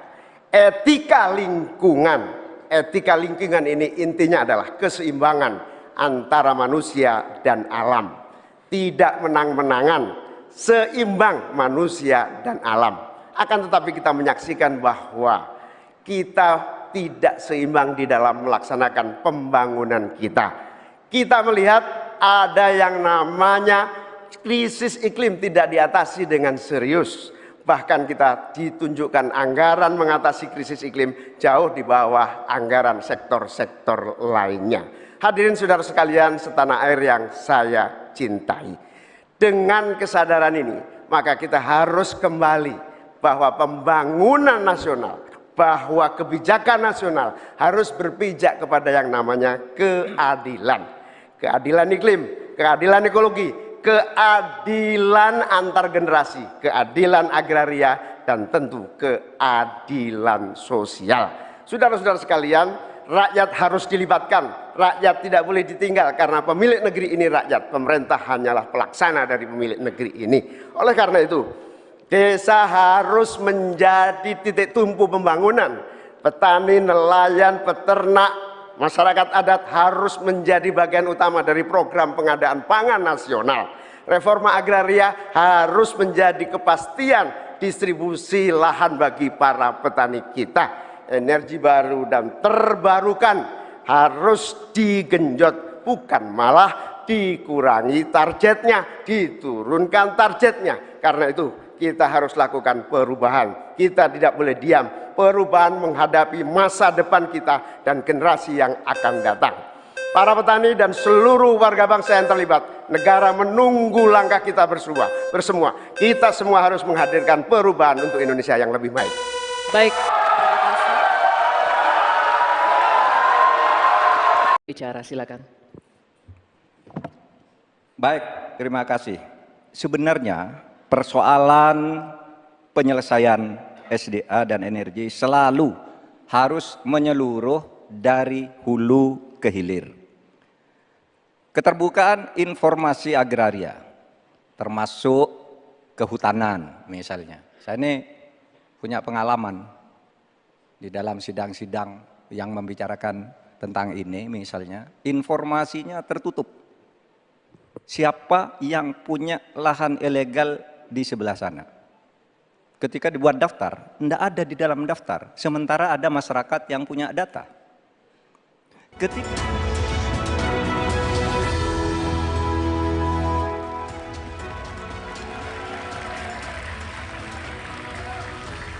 Anda kembali bersama kami di Pasca Debat Capres Cawapres 2024. Saya minta tepuk tangannya dulu pada malam hari ini. Mana dari pendukung paslon nomor urut 1? Pendukung paslon nomor urut 2? Pendukung paslon nomor urut 3? Masih semangat sampai malam hari ini. Saya langsung ke Mas Andre. Tadi pertanyaannya soal food estate gagal, rusak lingkungan, rugi kita. Itu pernyataannya Pak Mahfud. Jadi gimana Mas Andre? Ya, Prof Mahfud datanya lengkap ya. Dari lembaga kementerian, dari para penggiat, dari LSM. Termasuk juga LSM internasional yang bahkan ada yang membuat liputan khusus terkait food estate yang dibuat oleh Indonesia. Jadi pertama bahwa food estate yang dibuat ini melakukan pengalihan lahan dari hutan. Dan jadi kalau dibilang gagal itu juga dikonfirmasi oleh Mas Gibran ya, disebutkan memang ini belum berhasil saat ini. Patokannya ya sekarang gitu. Bahwa itu nanti diharapkan di tahun kedua ketiga mungkin berhasil, tapi kerusakan alam udah kejadian. Terjadi pengalihan dari hutan dibuat jadi food estate. Baik, Mbak Roro, bagaimana responnya soal dibilang food estate itu gagal, rusak lingkungan. Jadi lingkungannya udah keburu rusak, hasilnya belum ada. Jadi begini ya, ketika kita berbicara mengenai food estate ini sangat amat dekat dengan sangat amat dekat dengan lumbung pangan. Jadi lumbung pangan ini niat baiknya, kita mulai dengan niat baiknya dahulu, yaitu adalah bahwa negara Indonesia populasinya diproyeksikan untuk bisa lebih dari 280 juta penduduk di tahun 2030 hingga lebih dari 300 juta penduduk di tahun 2050. Dan itu semua akan diiringi dengan permintaan energi yang semakin meningkat dan juga permintaan pangan yang juga semakin meningkat. Nah, maka dalam hal ini ketika berbicara mengenai lumbung pangan ini semua diatur melalui Undang-Undang Nomor 23 Tahun 2019 tentang pengolahan sumber daya nasional atau PSDN, dan dari situlah ada relevansinya terhadap bagaimana Kementerian Pertahanan. Tetapi leading sektor dalam hal ini adalah tetap Kementerian Pertanian dengan kementerian-kementerian lain seperti LHK, lalu kemudian juga di situ tentu pertanian itu tadi, dan lintas lembaga lainnya hingga PUPR. Nah, maka oleh karena itu dengan niat baik ini kita melihat bahwa banyak sekali success story sebetulnya yang kita dapat kalau dari laporan juga yang kami terima, yaitu adalah di misalnya di beberapa lintas wilayah baik itu di Kalimantan Tengah hingga di beberapa wilayah lainnya, karena intinya adalah bagaimana negara bisa hadir untuk meningkatkan produktivitas lahan. Dan kami melihat bahwa pada intinya progres hanya bisa dilihat secara maksimal dalam kurungan waktu lebih dari 3 tahun. Dan ketika ada kaitannya tadi disampaikan mengenai kerusakan lingkungan dan lain sebagainya, kita harus menyadari bahwa kementerian terkait yaitu adalah Kementerian LHK sudah terlibat di dalam prosesnya, mulai dengan izin lahannya juga, Mbak. Jadi semua itu melalui proses verifikasi, cek langsung di lapangan juga, dan izin dikeluarkan untuk kemudian memberikan ruang agar lumbung pangan ini bisa hadir untuk rakyat Indonesia. Nah, intinya yang terakhir adalah kami menyadari bahwa ketika kita ingin mendorong pertumbuhan ekonomi nasional gitu ya, lalu kemudian kita lihat ripple efeknya seperti apa, kita harus paham bahwa tidak bisa juga 100% itu ramah lingkungan gitu. Jadi ada faktor-faktor yang kemudian kita harus persiapkan. Yang penting adalah environmental cost-nya bisa kita minimalisir dengan kita mendorong sustainability. Saya ke Pak Idam. Pak Idam, tadi catatan dari Caimin soal pengadaan pangan yang tidak melibatkan petani, tapi juga full di korporasi. Gimana soal itu? Itu contohnya food state. Jadi kalau disebutkan kenapa gagal, saya kira memang gagal. Gini, food state ini bukan program baru. Itu zaman Orde Baru sudah ada yang namanya PLG Gambut. Itu juga gagal. Kemudian di zaman pemerintah SBY juga diulangi. Namanya program MIFE di Merauke. Itu juga gagal. Tiba-tiba kita kena COVID, lalu strateginya adalah food state. Tentu kalau kita kena COVID, lalu strateginya food state, itu tidak tercapai karena produksi tidak ada. Tadi Gus Muhaimin menyebutkan bahwa dengan contoh food state, kita melihat bahwa terjadi pembalakan hutan, perusakan hutan. Kalau tadi Pak Gibran menyebutkan bahwa contoh Gunung Mas 700 hektar berhasil itu, malah menyebut jagung, padahal itu adalah untuk singkong. Jadi fakta yang dikemukakan sebenarnya tidak benar. Jadi menurut saya kedua paslon tadi menyebutkan sebagai satu contoh karena di situ kita bisa melihat satu, kerusakan lingkungan ada, yang kedua mengabaikan masyarakat adat, yang ketiga memicu konflik agraria, dan yang paling penting sebenarnya ini contoh dari pembangunan yang tidak melibatkan petani.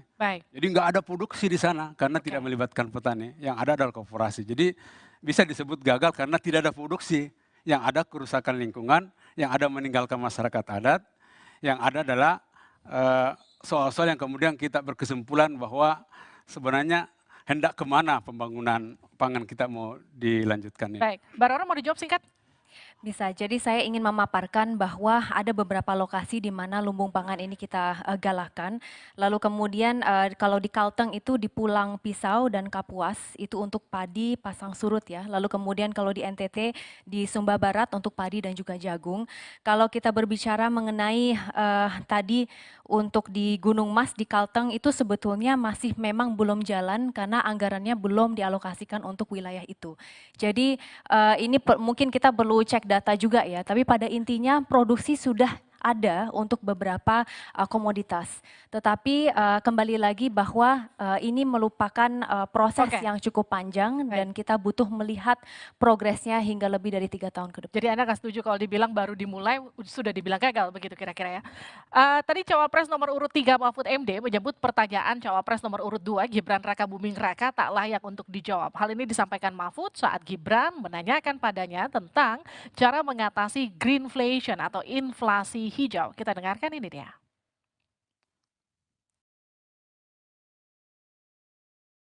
Bagaimana cara mengatasi greenflation? Terima kasih. Masih ada waktu, Bapak Gibran. Aturan, istilah Kami sampaikan kembali terminologi atau singkatan, mohon untuk Baik. dijelaskan. Tidak saya jelaskan karena kan beliau kan seorang profesor. Sesuai dengan Oke, aturan. greenflation adalah inflasi hijau. Baik, untuk mengatasi inflasi hijau. Apa sih inflasi hijau? Itu kan ekonomi hijau. Ekonomi hijau itu adalah ekonomi sirkuler, ya, di mana sebuah proses pemanfaatan produk ekonomi, pangan misalnya, atau produksi apapun, diproduksi, kemudian dimanfaatkan, di recycle.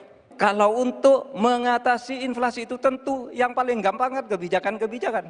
Diatur saja jatahnya. Di sini kan harus ada data, kecenderungannya di sini begini, kebijakannya harus begini.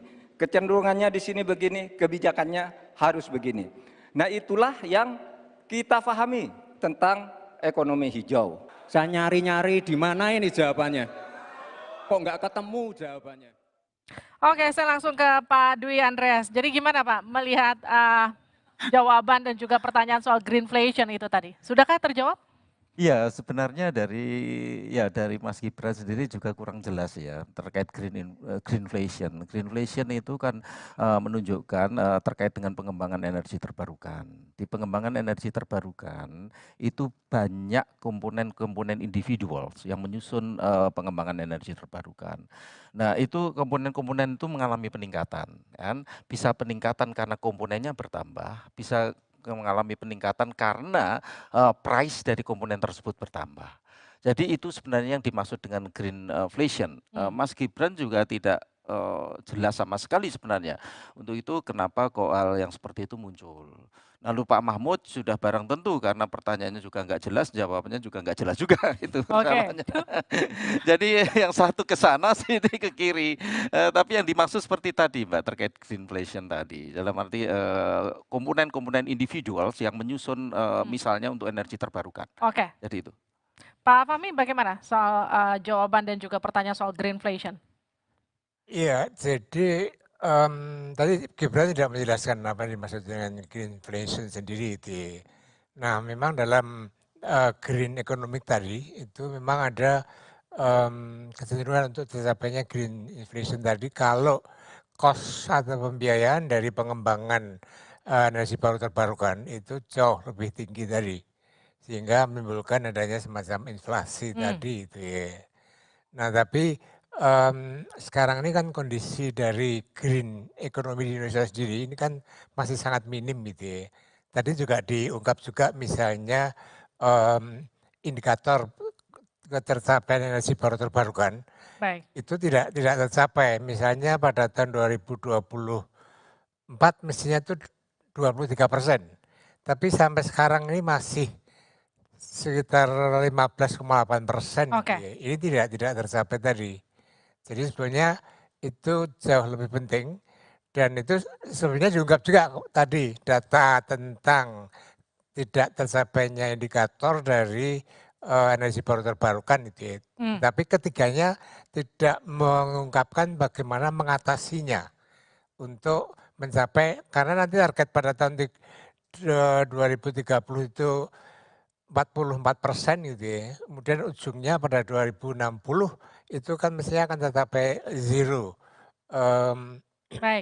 emission tadi gitu ya. Oke. Nah, ini hal penting yang justru tidak muncul dan bagaimana mengatasinya atau bagaimana mencapai target yang ditetapkan tadi. Oke, tadi kan ada catatan dari Caimin soal hilirisasi yang dianggap ugal-ugalan dan juga tenaga kerja asing yang juga mendominasi. Bagaimana kemudian Anda menanggapi ini? Tapi nanti dijawabnya sejenak, tetap bersama kami.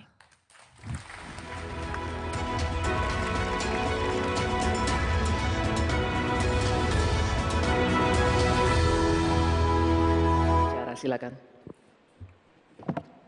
Baik, terima kasih. Sebenarnya persoalan penyelesaian SDA dan energi selalu harus menyeluruh dari hulu ke hilir. Keterbukaan informasi agraria, termasuk kehutanan misalnya. Saya ini punya pengalaman di dalam sidang-sidang yang membicarakan tentang ini misalnya, informasinya tertutup. Siapa yang punya lahan ilegal di sebelah sana? Ketika dibuat daftar, tidak ada di dalam daftar, sementara ada masyarakat yang punya data. Ketika ditanyakan, lalu baru ditunjukkan.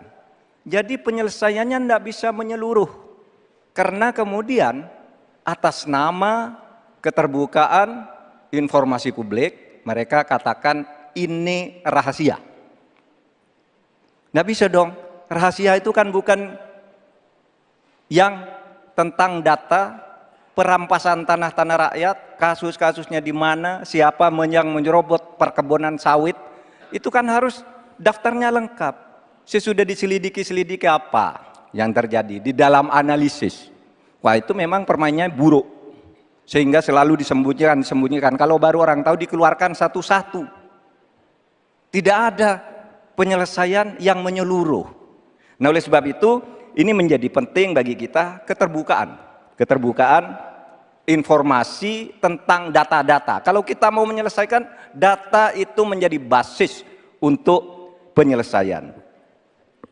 Kita juga pernah, atau kami kalau bicara soal rekam jejak, ya, kita ikut dalam upaya penyelesaian satu peta sebagai rujukan untuk masalah-masalah tersebut. Demikian. Baik, terima kasih Bapak Mahfud MD. Selanjutnya kami persilakan calon Wakil Presiden nomor urut 1, Bapak Muhaimin Iskandar untuk menanggapi. Waktu Bapak 1 menit, dimulai ketika Bapak berbicara. Silakan. Selain yang disampaikan Pak Mahfud, salah satu yang memprihatinkan adalah data ESDM itu ada 2.500 tambang ilegal. Sementara tambang yang legal saja tidak membawa kesejahteraan.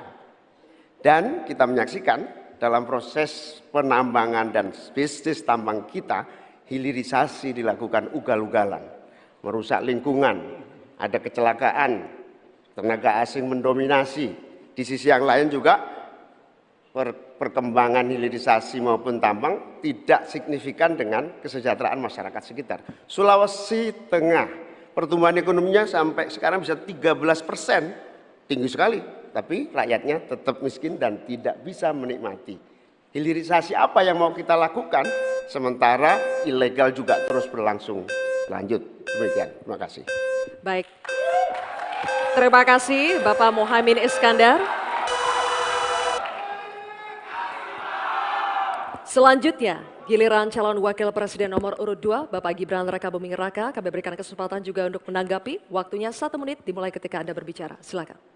Baik, terima kasih Gus Muhaimin dan Prof Mahfud.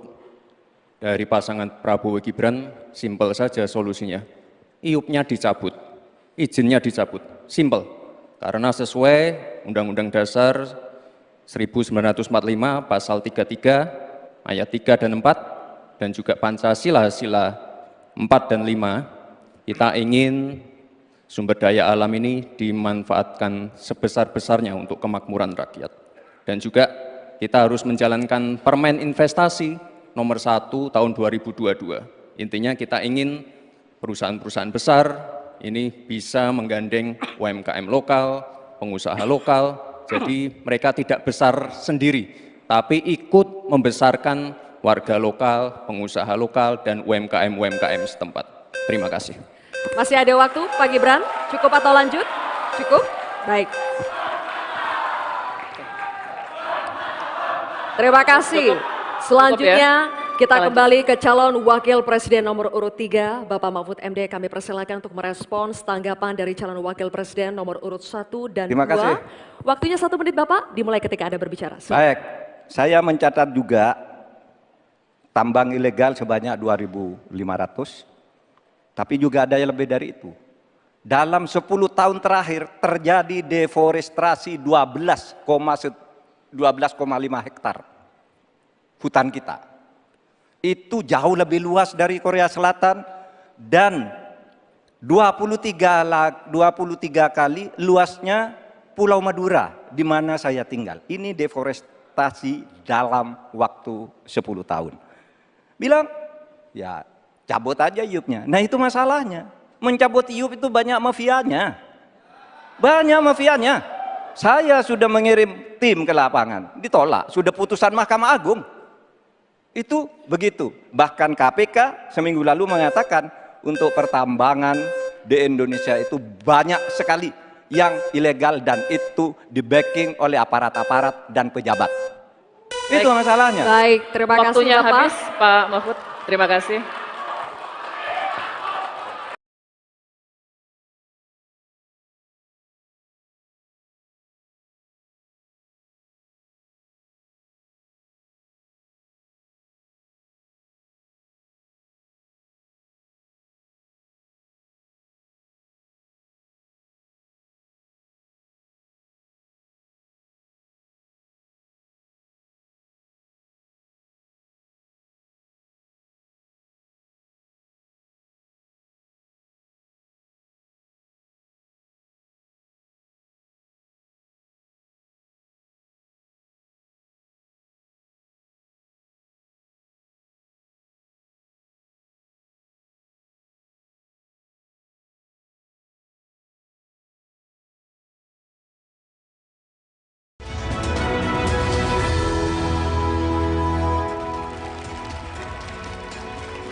Di Studio 1 Menara Kompas masih terasa sekali semangatnya. Saya yakin ini karena semangat untuk mengecek seberapa fakta ini diungkapkan dalam pernyataan-pernyataan di debat keempat yang fokusnya kepada cawapres ini. Saya akan, sebelum saya melempar lagi ke Mas Bayu, kita akan dengarkan terlebih dahulu pernyataan dari calon wakil presiden nomor 1 Muhaimin Iskandar yang menyinggung soal pengadaan pangan nasional food estate dari pemerintah yang gagal. Muhaimin menegaskan bahwa program food estate ini harus dihentikan karena mengabaikan petani Indonesia dan melahirkan konflik agraria.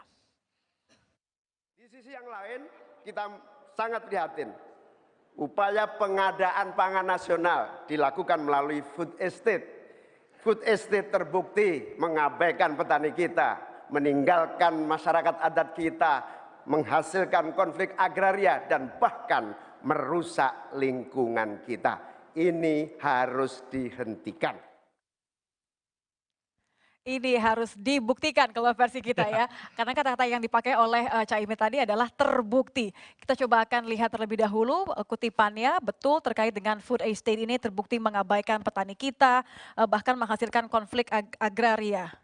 Silakan Mas Bayu. Ya, yang menarik adalah pernyataan Caimin ini memang ketika kita bicara food estate, ini banyak hal yang bersinggungan. Kayak misalnya pernah bersinggungan dengan hutan adat di NTT dan juga bicara menanam yang tadinya bermacam-macam bahan pangan tiba-tiba semacam dipaksa untuk satu pangan saja gitu kan. Jadi ketika food estate ini terjadi, mulai menimbulkan konflik-konflik dengan masyarakat yang di sekitarnya. Karena juga ada beberapa lahan milik masyarakat yang diubah untuk proyek food estate. Ya, hutan adat ya, berarti memang ini sesuai dengan fakta yang ada bahwa bahkan ada rekomendasi atau referensi dari Walhi bahwa kawasan hutan seluas kurang lebih dari 600 hektar ini yang kemudian di Kalimantan Tengah yang dampak dari... Ada juga kerusakan lingkungan yang ditimbulkan oleh food estate juga ya. Oke, kalau tadi sudah sesuai dengan faktanya pernyataan dari Cawapres nomor urut 1, kita akan dengarkan juga pernyataan atau kutipan dari debat keempat dari Gibran Rakabuming Raka yang mengatakan bahwa anggaran dana desa yang digelontorkan pemerintah ini terbukti menurunkan angka desa tertinggal dan meningkatkan angka desa berkembang serta mandiri. Anggaran dana desa sudah terbukti menurunkan angka desa tertinggal dan meningkatkan angka desa berkembang dan mandiri. Oke, ini menarik karena kita bicara soal definisi desa tertinggal, desa mandiri ya. Ini adalah kutipannya. Anggaran dana desa terbukti menurunkan angka desa tertinggal dan meningkatkan angka desa berkembang dan mandiri. Betul tidak terbukti pernyataan dari Gibran? Kalau kita bicara dana desa memang konsep awalnya adalah kan memberikan modal untuk desa agar dapat mengembangkan sumber dayanya sendiri.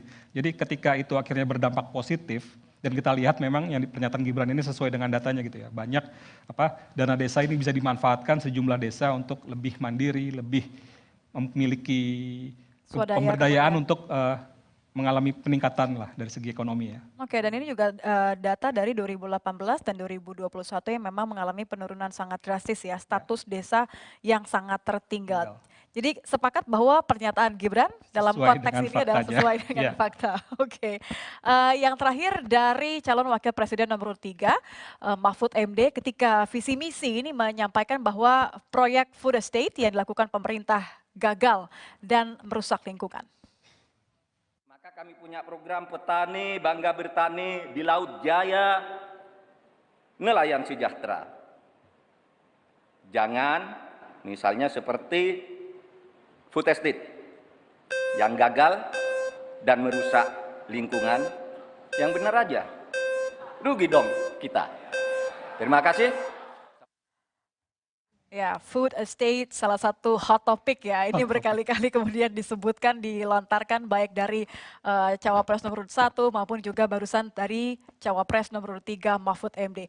Jangan misalnya seperti food estate yang gagal dan merusak lingkungan, yang benar saja rugi dong kita. Benar nggak sih, sesuai dengan fakta nggak ya? Ya, ini menarik sih ketika Mahfud MD gitu ya, seorang menteri koordinator di pemerintahan Jokowi membicarakan soal food estate gitu kan. Jadi kenapa tadi Gibran sedikit menyinggung pasangan 01 dan 03 selalu menyerang food estate, karena Soal memang food estate ya. food estate ini topik yang menjadi pembicaraan juga di masyarakat ya, karena selain potensi-potensi pengubah, memungkinkan ada konflik lahan juga, kemudian juga ada kerusakan lingkungan. Ketika Walhi dan data dari Greenpeace juga memperlihatkan bahwa memang ada banyak kejadian kayak banjir dan segala macam, dan juga adalah ketika lahan food estate dibuka itu kan berpotensi kerusakan lingkungannya terjadi gitu. Ya, ini disebutkan bahwa sekitar 3 juta hutan berpotensi hilang kalau proyek food estate terus Ada area of dilanjutkan. interest bertambah jadi sekitar 3,2 juta hutan gitu ya. Jadi ada kemungkinannya datanya masih sesuai dengan fakta yang ada. Oke, hot topiknya berhasil kemudian disesuaikan dengan data yang ada, karena ini yang menjadi penting dari Ya. cek faktakompas.com sesuai dengan data dari kementerian maupun juga data yang relevan begitu ya. Data yang relevan. Terima kasih Mas Bayu, editor cek faktakompas.com, karena sudah kemudian mengolah semua pernyataan yang ada di war room tadi begitu riuh, namun juga menghasilkan mana-mana yang bisa dikategorikan sebagai sesuai dengan fakta maupun yang tidak. Lengkapnya harus cek langsung di kompas.com ya. Terima kasih Mas Bayu. Livi, tadi beberapa yang kita kutip nampaknya saya harus menagih Anda, melalui Anda nih ya, menagih ke jubir dari masing-masing cawapres. Benar nggak sih sejauh ini apa yang dinyatakan oleh para cawapres di debat keempat ini? Nanti kita akan tanyakan dan juga kita akan nantikan jawabannya. Tapi sebelum kita kembali kepada masing-masing tim ses, saya mau cek dulu semangat dari para pendukung paslon nomor urut 1, Anies Muhaimin. Pendukung paslon nomor urut 2, Prabowo Gibran. Pendukung paslon nomor urut 3, Ganjar Mahfud. Masih semangat, panelis kita juga semoga masih semangat ya. Saya ke panelis kita malam hari ini, Pak Fahmi Radi, tadi pertanyaannya soal hilirisasi ugal-ugalan dan juga tenaga kerja asing yang mendominasi. Ini pernyataan Caimin tadi, bagaimana respon Anda soal itu? Ya, sebetulnya tujuan hilirisasi itu ada 2. Pertama, menaikkan nilai tambah. Kedua, membangun ekosistem dari hulu sampai hilir gitu. Nah, menaikkan nilai tambah, kemudian kan ada smelterisasi yang ini memang didominasi oleh investor-investor dari China tadi itu ya. Oke. Dan dia membawa tenaga kerja juga. Nah, apakah nilai tambahnya naik gitu ya? Gibran mengemukakan bahwa ada kenaikan nilai ekspor. Nilai ekspor tadi dari sebelumnya, karena yang sebelumnya diekspor itu kan biji timah. Setelah diolah pada turunan pertama dan kedua diekspor, nilai ekspornya naik. Cuman pertanyaannya apakah nilai tambahnya naik? Ini 2 hal yang berbeda di value added tadi. Nah, ternyata ada data menyebutkan itu ya, bahwa nilai tambah yang dinikmati Indonesia dengan hilirisasi sampai sekarang ini hanya sekitar 30%. 70% itu dinikmati oleh investor asing dan dia membawa teknologinya, kemudian juga membawa tenaga kerjanya. Dan parahnya lagi, teknologi yang digunakan itu tidak memperhatikan safety system. Oke. Sehingga beberapa kali terjadi ledakan dan itu membawa korban manusia, yang korban manusia itu tenaga kerja Indonesia gitu. Nah ini barangkali gitu ya, hilirisasi memang penting, tetapi harus dikembalikan pada tujuan menaikkan nilai tambah, membangun ekosistem tadi. Nah ekosistemnya tadi mestinya dari hulu tadi, kemudian menghasilkan produk-produk turunan sampai menghasilkan baterai untuk mobil listrik. Nah setelah baterai mobil listrik dihasilkan, baru ini kemudian melangkah ke mobil listrik tadi. Nah kalau sekarang tidak, mobil listriknya yang diberikan berbagai insentif yang sangat berlebihan itu ya. Subsidi misalnya. Baik. Untuk mobil listrik itu kan tidak tepat sasaran karena yang beli mobil listrik itu kan orang kaya. Harganya 1 miliar dapat subsidi 100 juta.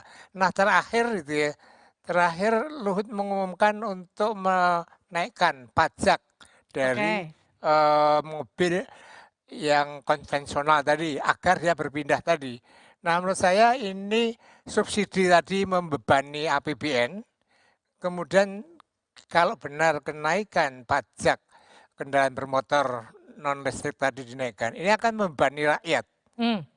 Karena belum tentu semua pemilik sepeda motor itu pindah ke kendaraan listrik.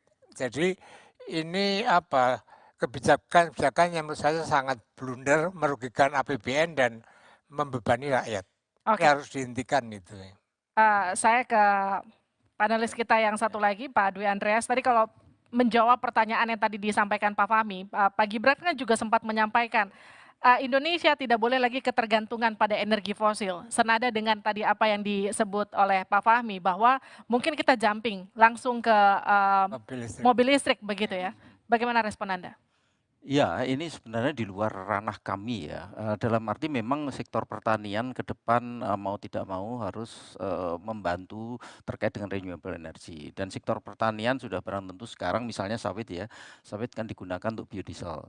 Lalu ada potensi yang lain misalnya Indonesia sebenarnya amat sangat cocok untuk pengembangan tebu. Walaupun kenyataan yang ada impor kita itu terus-menerus mengalami peningkatan. Tahun 2022 impor raw sugar kita sudah mencapai 6 juta ton. Baik. Itu jadi tapi apa potensi tebu karena kalau dari sisi kecocokan lahan dan iklim dan sebagainya itu tebu sebenarnya amat sangat cocok di Indonesia dan tebu menjadi salah satu alternatif sumber energi terbarukan karena dengan tebu bisa kita konversi menjadi etanol dan mengapa misalnya Brasil ini menjadi salah satu negara tertinggi di dunia sebagai produsen etanol untuk energi terbarukan. Jadi kalau dikaitkan antara energi terbarukan kalau listrik seperti tadi disampaikan ya masih terlalu jauh lah kalau terkait dengan isu pertanian. Isu pertanian ke depan memang akan terjadi benturan antara food and fuel karena di negara-negara maju itu yang terjadi. Nah, kalau bicara soal pertanian, tadi kan Pak Mahfud juga sempat mention petaninya dikit tapi subsidi pupuknya naik, itu pasti ada yang salah. Anda punya catatan nggak soal itu? Tapi nanti dijawabnya usai jeda, tetap bersama kami.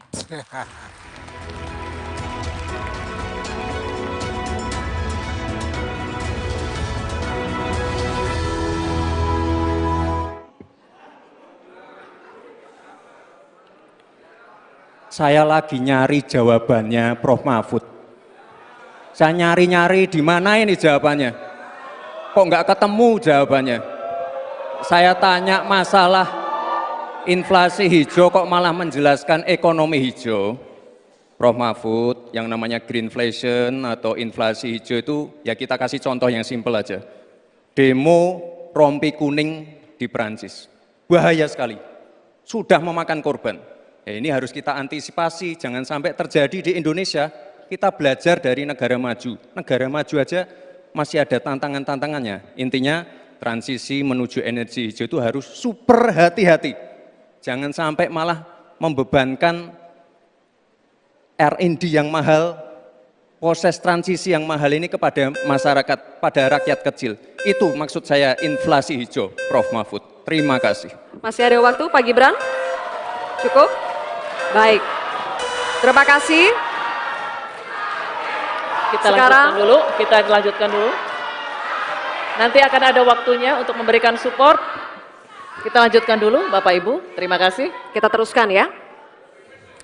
Kami persilakan calon wakil presiden nomor urut 3, Bapak Mahfud MD untuk merespon tanggapan dari Bapak Gibran Rakabuming Raka. Waktu Bapak 1 menit dimulai ketika Bapak berbicara. Silakan. Saya juga ingin mencari itu jawabannya ngawur juga itu. Gila ini. Ngarang-ngarang ndak karuan mengkaitkan dengan sesuatu yang tidak ada. Gitu ya. Begini loh, kalau akademis itu gampangnya kalau bertanya yang kayak gitu-gitu tuh recehan. Gitu. Recehan. Oleh sebab itu tidak layak dijawab menurut saya. Dan oleh sebab itu saya kembalikan saja ke moderator. Ini tidak layak dijawab pertanyaan kayak gini. Tidak ada ini jawabannya. Terima kasih. Cukup buat Pak Mahfud? Masih ada waktu Bapak? Saya kembalikan. Cukup ya? Baik. Saya kembalikan. Tidak ada gunanya menjawab.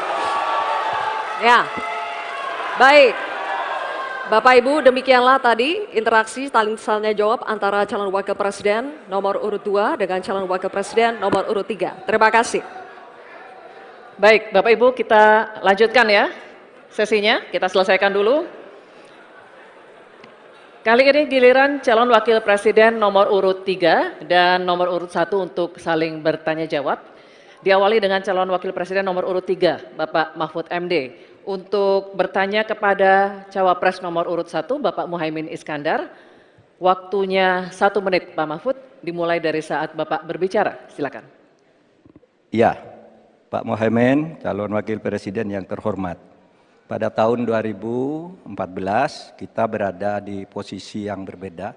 Saya menjadi ketua timnya Pak Prabowo, Pak Muhaimin di timnya Pak Jokowi waktu itu. Ada pertanyaan dari Pak Jokowi pada tanggal 5 Juli 2014 kepada Pak Prabowo.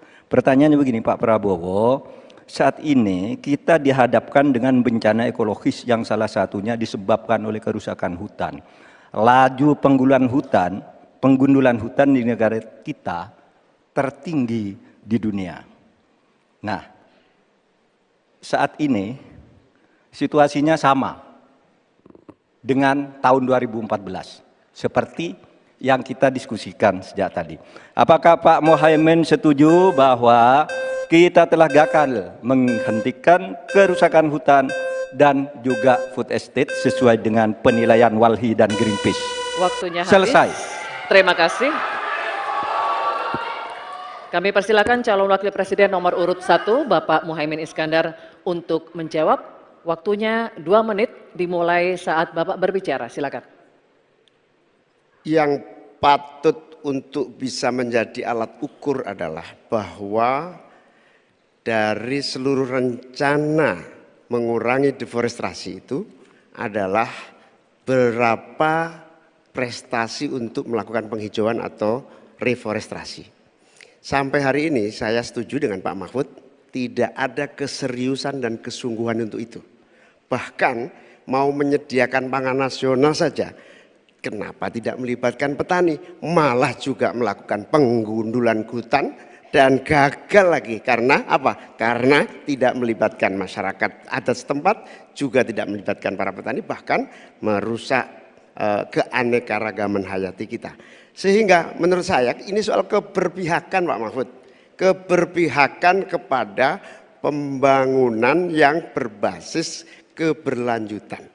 Di mana kita tidak akan main-main dengan soal ini soal nasib generasi. Prinsipnya satu, keadilan. Keadilan ekologi harus nomor 1. Jangan pernah membiarkan keadilan ekologi ini tidak terlaksanakan dengan baik. Yang kedua, keadilan iklim. Yang ketiga, keadilan antar generasi. Komitmen keadilan ini termasuk komitmen keadilan agraria, keadilan sosial. Enggak dijalankan sama sekali karena memang apa? Tidak ada komitmen dan kesungguhan. Konstitusi sudah ada, anggaran juga punya, kemudian undang-undang juga banyak. Sekali lagi, komitmen dan kemauan sungguh serta tidak abai terhadap tugas dan tanggung jawab sebagai pemerintah. Oleh karena itu nanti kalau Amin dipercaya, insya Allah yang paling pokok adalah kesungguhan, komitmen untuk melaksanakan konstitusi dengan sungguh-sungguh, berpihak kepada rakyat dan lingkungan, bukan berpihak kepada investor ataupun pengusaha. Waktunya masih cukup, Pak Muhaimin. Baik.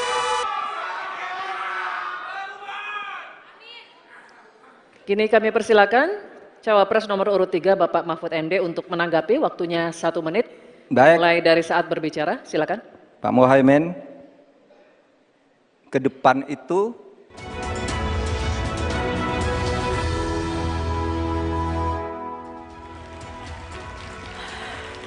Luar biasa ini ya para pendukung di Studio 1 Menara Kompas, ini luar biasa sekali antusiasmenya. Saya bisa katakan nampaknya sama ramainya dengan perbincangan di media sosial pasca debat keempat yang fokusnya terhadap Cawapres. Kita akan lihat bagaimana analisa dari tim digital Kompas TV. Sudah ada Haris Mahardiansyah, digital manager Kompas TV. Mas Haris, yes, ini yang paling seru ya? Betul Part sekali. yang ditunggu-tunggu kira-kira aku mulai dari siapa yang paling banyak diperbincangkan tapi melalui Google Trends terlebih dahulu ya. Ya, jadi malam ini kita mencoba membahas masing-masing cawapres di mesin pencari Google yang pertama, lalu nanti kemudian kita akan bahas di conversation di media sosial. Kalau kita lihat trennya di Google, itu kalau dengan kata kunci masing-masing cawapres, Muhaimin Iskandar, Gibran Rakabuming, dan juga Mahfud MD, maka sejak pukul 19, lalu kemudian puncaknya di sekitar 19.30. Ini mulai visi-visi berarti ya? Betul, ketika mulai mereka pemaparan, kemudian juga ada tanya jawab, itu Gibran Rakabuming memimpin gitu ya, dibandingkan dengan Muhaimin Iskandar dan juga Mahfud MD. Nah, apa yang sebetulnya dikaitkan dengan pencarian Gibran Rakabuming di Google ketika orang mencari Gibran Rakabuming, ini ternyata gimmicknya Gibran malam ini berhasil sekali dengan memakai jaket Naruto. Jadi ini ya betul, jadi orang kemudian mencari jaket Naruto tuh kayak apa, Uzumaki itu siapa gitu ya. Uzumaki itu kan nama klan ya yang kemudian di kartu Naruto, Uzumaki Naruto gitu. Nah ini yang kemudian dikaitkan dengan pencarian Gibran di mesin pencari Google. Karena jaketnya tadi ya? Yes, betul. Bagaimana dengan Mahfud MD? Ya, kemudian kalau Mahfud MD ini yang pertama Mahfud MD dosen di mana? Ini mungkin terkait dari pernyataan. Prof, ya? Betul, penyebutan Gibran berulang kali bahwa Mahfud MD itu kan profesor, ini terkait juga dengan nomor 2 ini. Pertanyaan Gibran ke Mahfud MD yang terkait tadi yang sudah kita bahas sepanjang acara, greenflation, betul, ekonomi hijau.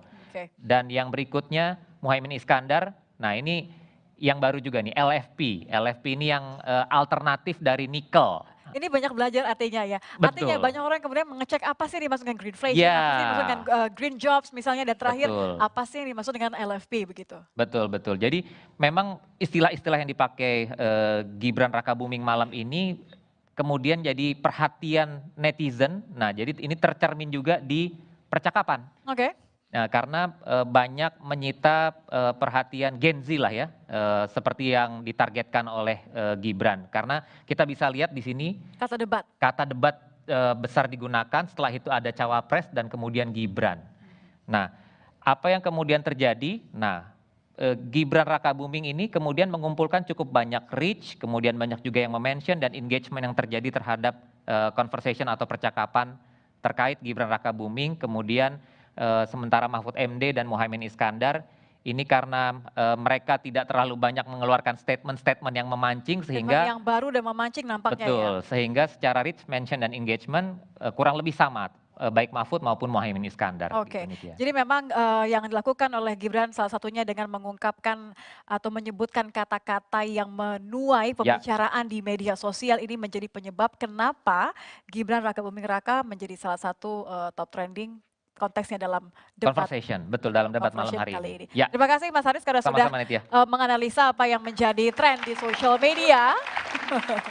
Harapan saya sih, saya ingin kembalikan ke Livi dengan harapan bahwa apapun yang menjadi perdebatan ketika debat, yang menjadi perbincangan di media sosial, yang penting ini menarik hati para pemilih untuk datang 14 Februari untuk memilih sesuai dengan hati mereka, begitu ya Livi ya? Betul Lydia, terutama mereka yang tergolong pemilih bimbang, belum menentukan siapa yang kira-kira akan dipilih. Semoga jalannya debat yang tadi berlangsung, debat keempat yang dilakukan para cawapres, bisa membuat mereka ini menentukan siapa yang akan mereka pilih pada 14 Februari mendatang. Saya akan kembali ke panelis kita, ke Pak Dwi Andreas, tadi soal petani diketapi subsidi pupuk naik, itu kira-kira apa yang salah gitu? Ya, sebenarnya ini dari jaringan tani kami ya, dalam arti petani itu sebenarnya tidak kalau boleh, kalau misalnya pemerintah bisa menjaga harga yang baik di tingkat usaha tani, pupuk sebenarnya nggak perlu disubsidi. Baik. Karena apa? Karena persoalan petani saat ini bagaimana bisa mendapatkan pupuk tepat waktu dan tepat jumlah. Itu yang terpenting. Oke. Sehingga untuk itu kenapa yang berkali-kali kami usulkan ke pemerintah, lebih baik subsidi, yang sekarang ini subsidi itu sebenarnya ditujukan untuk perusahaan pupuk, Mbak. Jadi subsidi uangnya itu masuk ke PT Pupuk Indonesia. Kan? Untuk itu lebih baik uang yang kira-kira nilainya 30 triliun tersebut dibagikan saja ke petani. Jadi itu persoalannya. Jadi sehingga dan data juga menunjukkan hal yang berbeda. Data kami ya tahun 2013 subsidi pupuk itu 17,6 triliun. Produksi padi nasional itu 58. Lalu kemudian naik tinggi tahun 2019 itu subsidi pupuk mencapai 34 triliun, hampir 2 kali lipat. Tapi bagaimana terkait peningkatan produksi justru turun. Produksi dari 85 juta ton, lalu kemudian turun hanya sekitar 4 juta ton. Jadi itu persoalannya. Jadi sebenarnya dari penilaian kami tidak ada korelasi positif antara subsidi pupuk dengan peningkatan produksi. Jadi itu yang terjadi. Sehingga untuk itu yang kami sarankan ke pemerintah lebih baik uangnya serahkan ke petani sehingga 100% anggaran yang ada di pemerintah itu betul-betul 100% masuk ke petani. Jadi itu. Saya akan langsung ke tim ses kita pada malam hari ini, Pak Idam Arsyad. Jadi apa saja catatan dan juga kemudian evaluasi yang terjadi pada debat malam hari ini? Saya kira gini, dengan tema debat dan seluruh pengungkapan data yang dikemukakan oleh paslon kita bisa memperkirakan bahwa masa depan Indonesia sebenarnya Pilpresnya menjadi penting karena kita akan berhadapan dengan satu situasi yang sangat berbahaya. Pertama, kita akan menghadapi krisis iklim. Ini bukan lagi soal persoalan lingkungan biasa, tapi krisis iklim, bencana ekologis di mana-mana. Yang kedua, Indonesia sekarang berada pada titik yang sangat tidak berkeadilan dari segi pemilikan tanah dan lahan. Tadi disebutkan bahwa guramisasi semakin meningkat, pemilikan lahan petani kita yang 0,5 sampai 16 juta, tapi pada saat yang bersamaan ada segelintir orang yang menguasai luas lahan yang begitu banyak. Yang ketiga, kita juga menghadapi satu situasi di mana pembangunan pertanian kita mengejar produksi tapi mengabaikan kesejahteraan. Itu sesuatu yang sangat. Jadi menurut saya pesannya adalah ke depan kita harus memilih pemimpin yang kemudian bisa mengatasi. Tadi Gus Muhaimin mengatakan bahwa kalau Amin terpilih, kita akan menjalankan reforma agraria, redistribusi tanah. Kalau kita terpilih, kita akan mengesahkan rancangan undang-undang masyarakat adat. Kalau kita terpilih, kita akan menempatkan rumah tangga petani sebagai pilar pembangunan pertanian kita. Saya kira situasi itu yang dibutuhkan Indonesia di masa mendatang. Terima kasih. Selanjutnya Mbak Roro. Catatan dan juga evaluasi. Saya ingin menjelaskan bahwa ketika kita berbicara mengenai lumbung pangan, itu beroperasi di wilayah yang selayaknya bisa merupakan lahan produksi. Jadi bukan lagi kawasan hutan lindung dan lain sebagainya. Ini harus kita pahami terlebih dahulu. Lalu kemudian yang kedua, mengenai terminologi mengenai green inflation. Green inflation ini merupakan kenaikan harga ya secara tajam yang bahan-bahan pokok yang berkaitan mengenai transisi energi ataupun energi hijau. Dan tadi merujuk kepada data yang sudah disampaikan bahwasanya realisasi energi terbarukan kita di Indonesia berada di kisaran 14% dengan target 17% di tahun 2025. Sebelumnya memang berada di 23%, tapi mengingat bahwa di saat itu rencananya berdasarkan pertumbuhan ekonomi sebesar 6%. Saat ini realitanya tidak seperti itu, maka kami berharap dan Mas Gibran juga sudah menjelaskan betapa seriusnya beliau ingin mendorong transisi energi untuk negara Indonesia demi terciptanya masa depan yang berkelanjutan. Ekonomi hijau sangat berbeda, artinya sangat berbeda. Dan di saat itu kita bisa menyadari bahwa Pak Paslon 3 berarti ya tidak menjawab pertanyaan yang telah diutarakan. Dan kami menganggap bahwa terminologi green inflation ini merupakan sebuah terminologi yang pada dasarnya sudah masuk di dalam tema tersebut. Jadi bukan lagi sesuatu hal yang perlu dipertanyakan. Tapi selebihnya paslon nomor 2 bertekad untuk menciptakan masa depan yang berkelanjutan. Kita tidak hanya memikirkan pertumbuhan ekonomi nasional kita saja, tetapi bagaimana kita kemudian mensejahterakan masyarakat. Dari tingkat desa juga kita perkuat dari segi kesehatan, ekonomi dan lain sebagainya, di mana didampingi dengan lingkungan hidup yang terjaga dengan baik. Itulah komitmen kita untuk negara Indonesia. Selanjutnya silakan Pak Andre. Baik. Jadi isu yang dibahas hari ini itu menjadi sangat penting karena bukan hanya mempengaruhi bagaimana Indonesia berkembang 5 tahun ke depan, tapi sudah menjadi urgent pada saat ini. Kita tahu isu pangan. Kita lihat bahwa kelangkaan pangan, harga pangan yang meningkat. Kita tahu bahwa kita akan berkompetisi dengan negara lain kalau kita perlu impor barang pangan. Kedua, soal iklim. Iklim kita juga sudah merasakan bahwa ini sudah menjadi isu pada saat ini. Iklim ini juga mempengaruhi ketersediaan pangan ke depan. El Nino sudah membuat kelangkaan dan perubahan musim tanam. Ini juga sudah kita harus antisipasi pada saat ini. Terkait dengan sumber daya alam dan energi, kita lihat bahwa bauran saat ini tadi sudah disebutkan 14,5%, tapi data kita melihat masih 12,5%, dan ini yang diturunkan juga baru-baru ini oleh SDM targetnya. Jadi kita lihat bahwa memang untuk mendukung pembangunan berkelanjutan, Prof. Mahfud tadi sudah menyebutkan hal yang sangat penting yang harus kita lihat, bahwa circular economy ini penting, memperpanjang masa penggunaan baik dari energi dan resources yang kita punya. Ini yang belum di-create oleh pemerintah saat ini, bahwa harus ada demand untuk membuat circular economy ini berjalan dengan lancar, dan ke depan ini menjadi salah satu cara transisi ekonomi.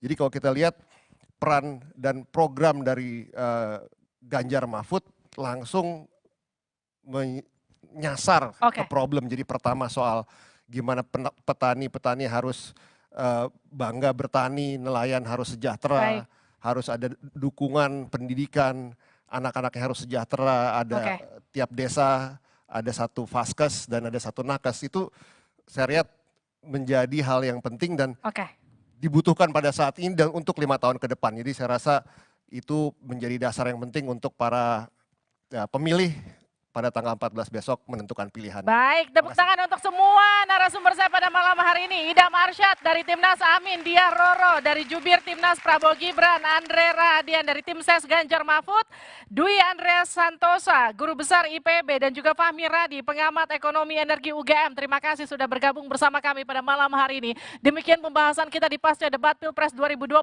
Terima kasih kepada seluruh perwakilan Tim Ses yang hadir, dan juga semoga debat Cawapres tadi dan juga pembahasan kami malam hari ini bisa semakin meyakinkan pemilih, betul ini? Kata kuncinya demi pemilih, rakyat yang akan menentukan siapa yang akan sesuai dengan hati mereka memimpin untuk 5 tahun mendatang. Saya Nitya Anissa. Dan saya Liviana Cerlisa. Jangan lupa untuk gunakan hak pilih Anda pada 14 Februari mendatang karena satu suara Anda akan menentukan masa depan bangsa Indonesia ke depan. Sampai jumpa. Terima kasih.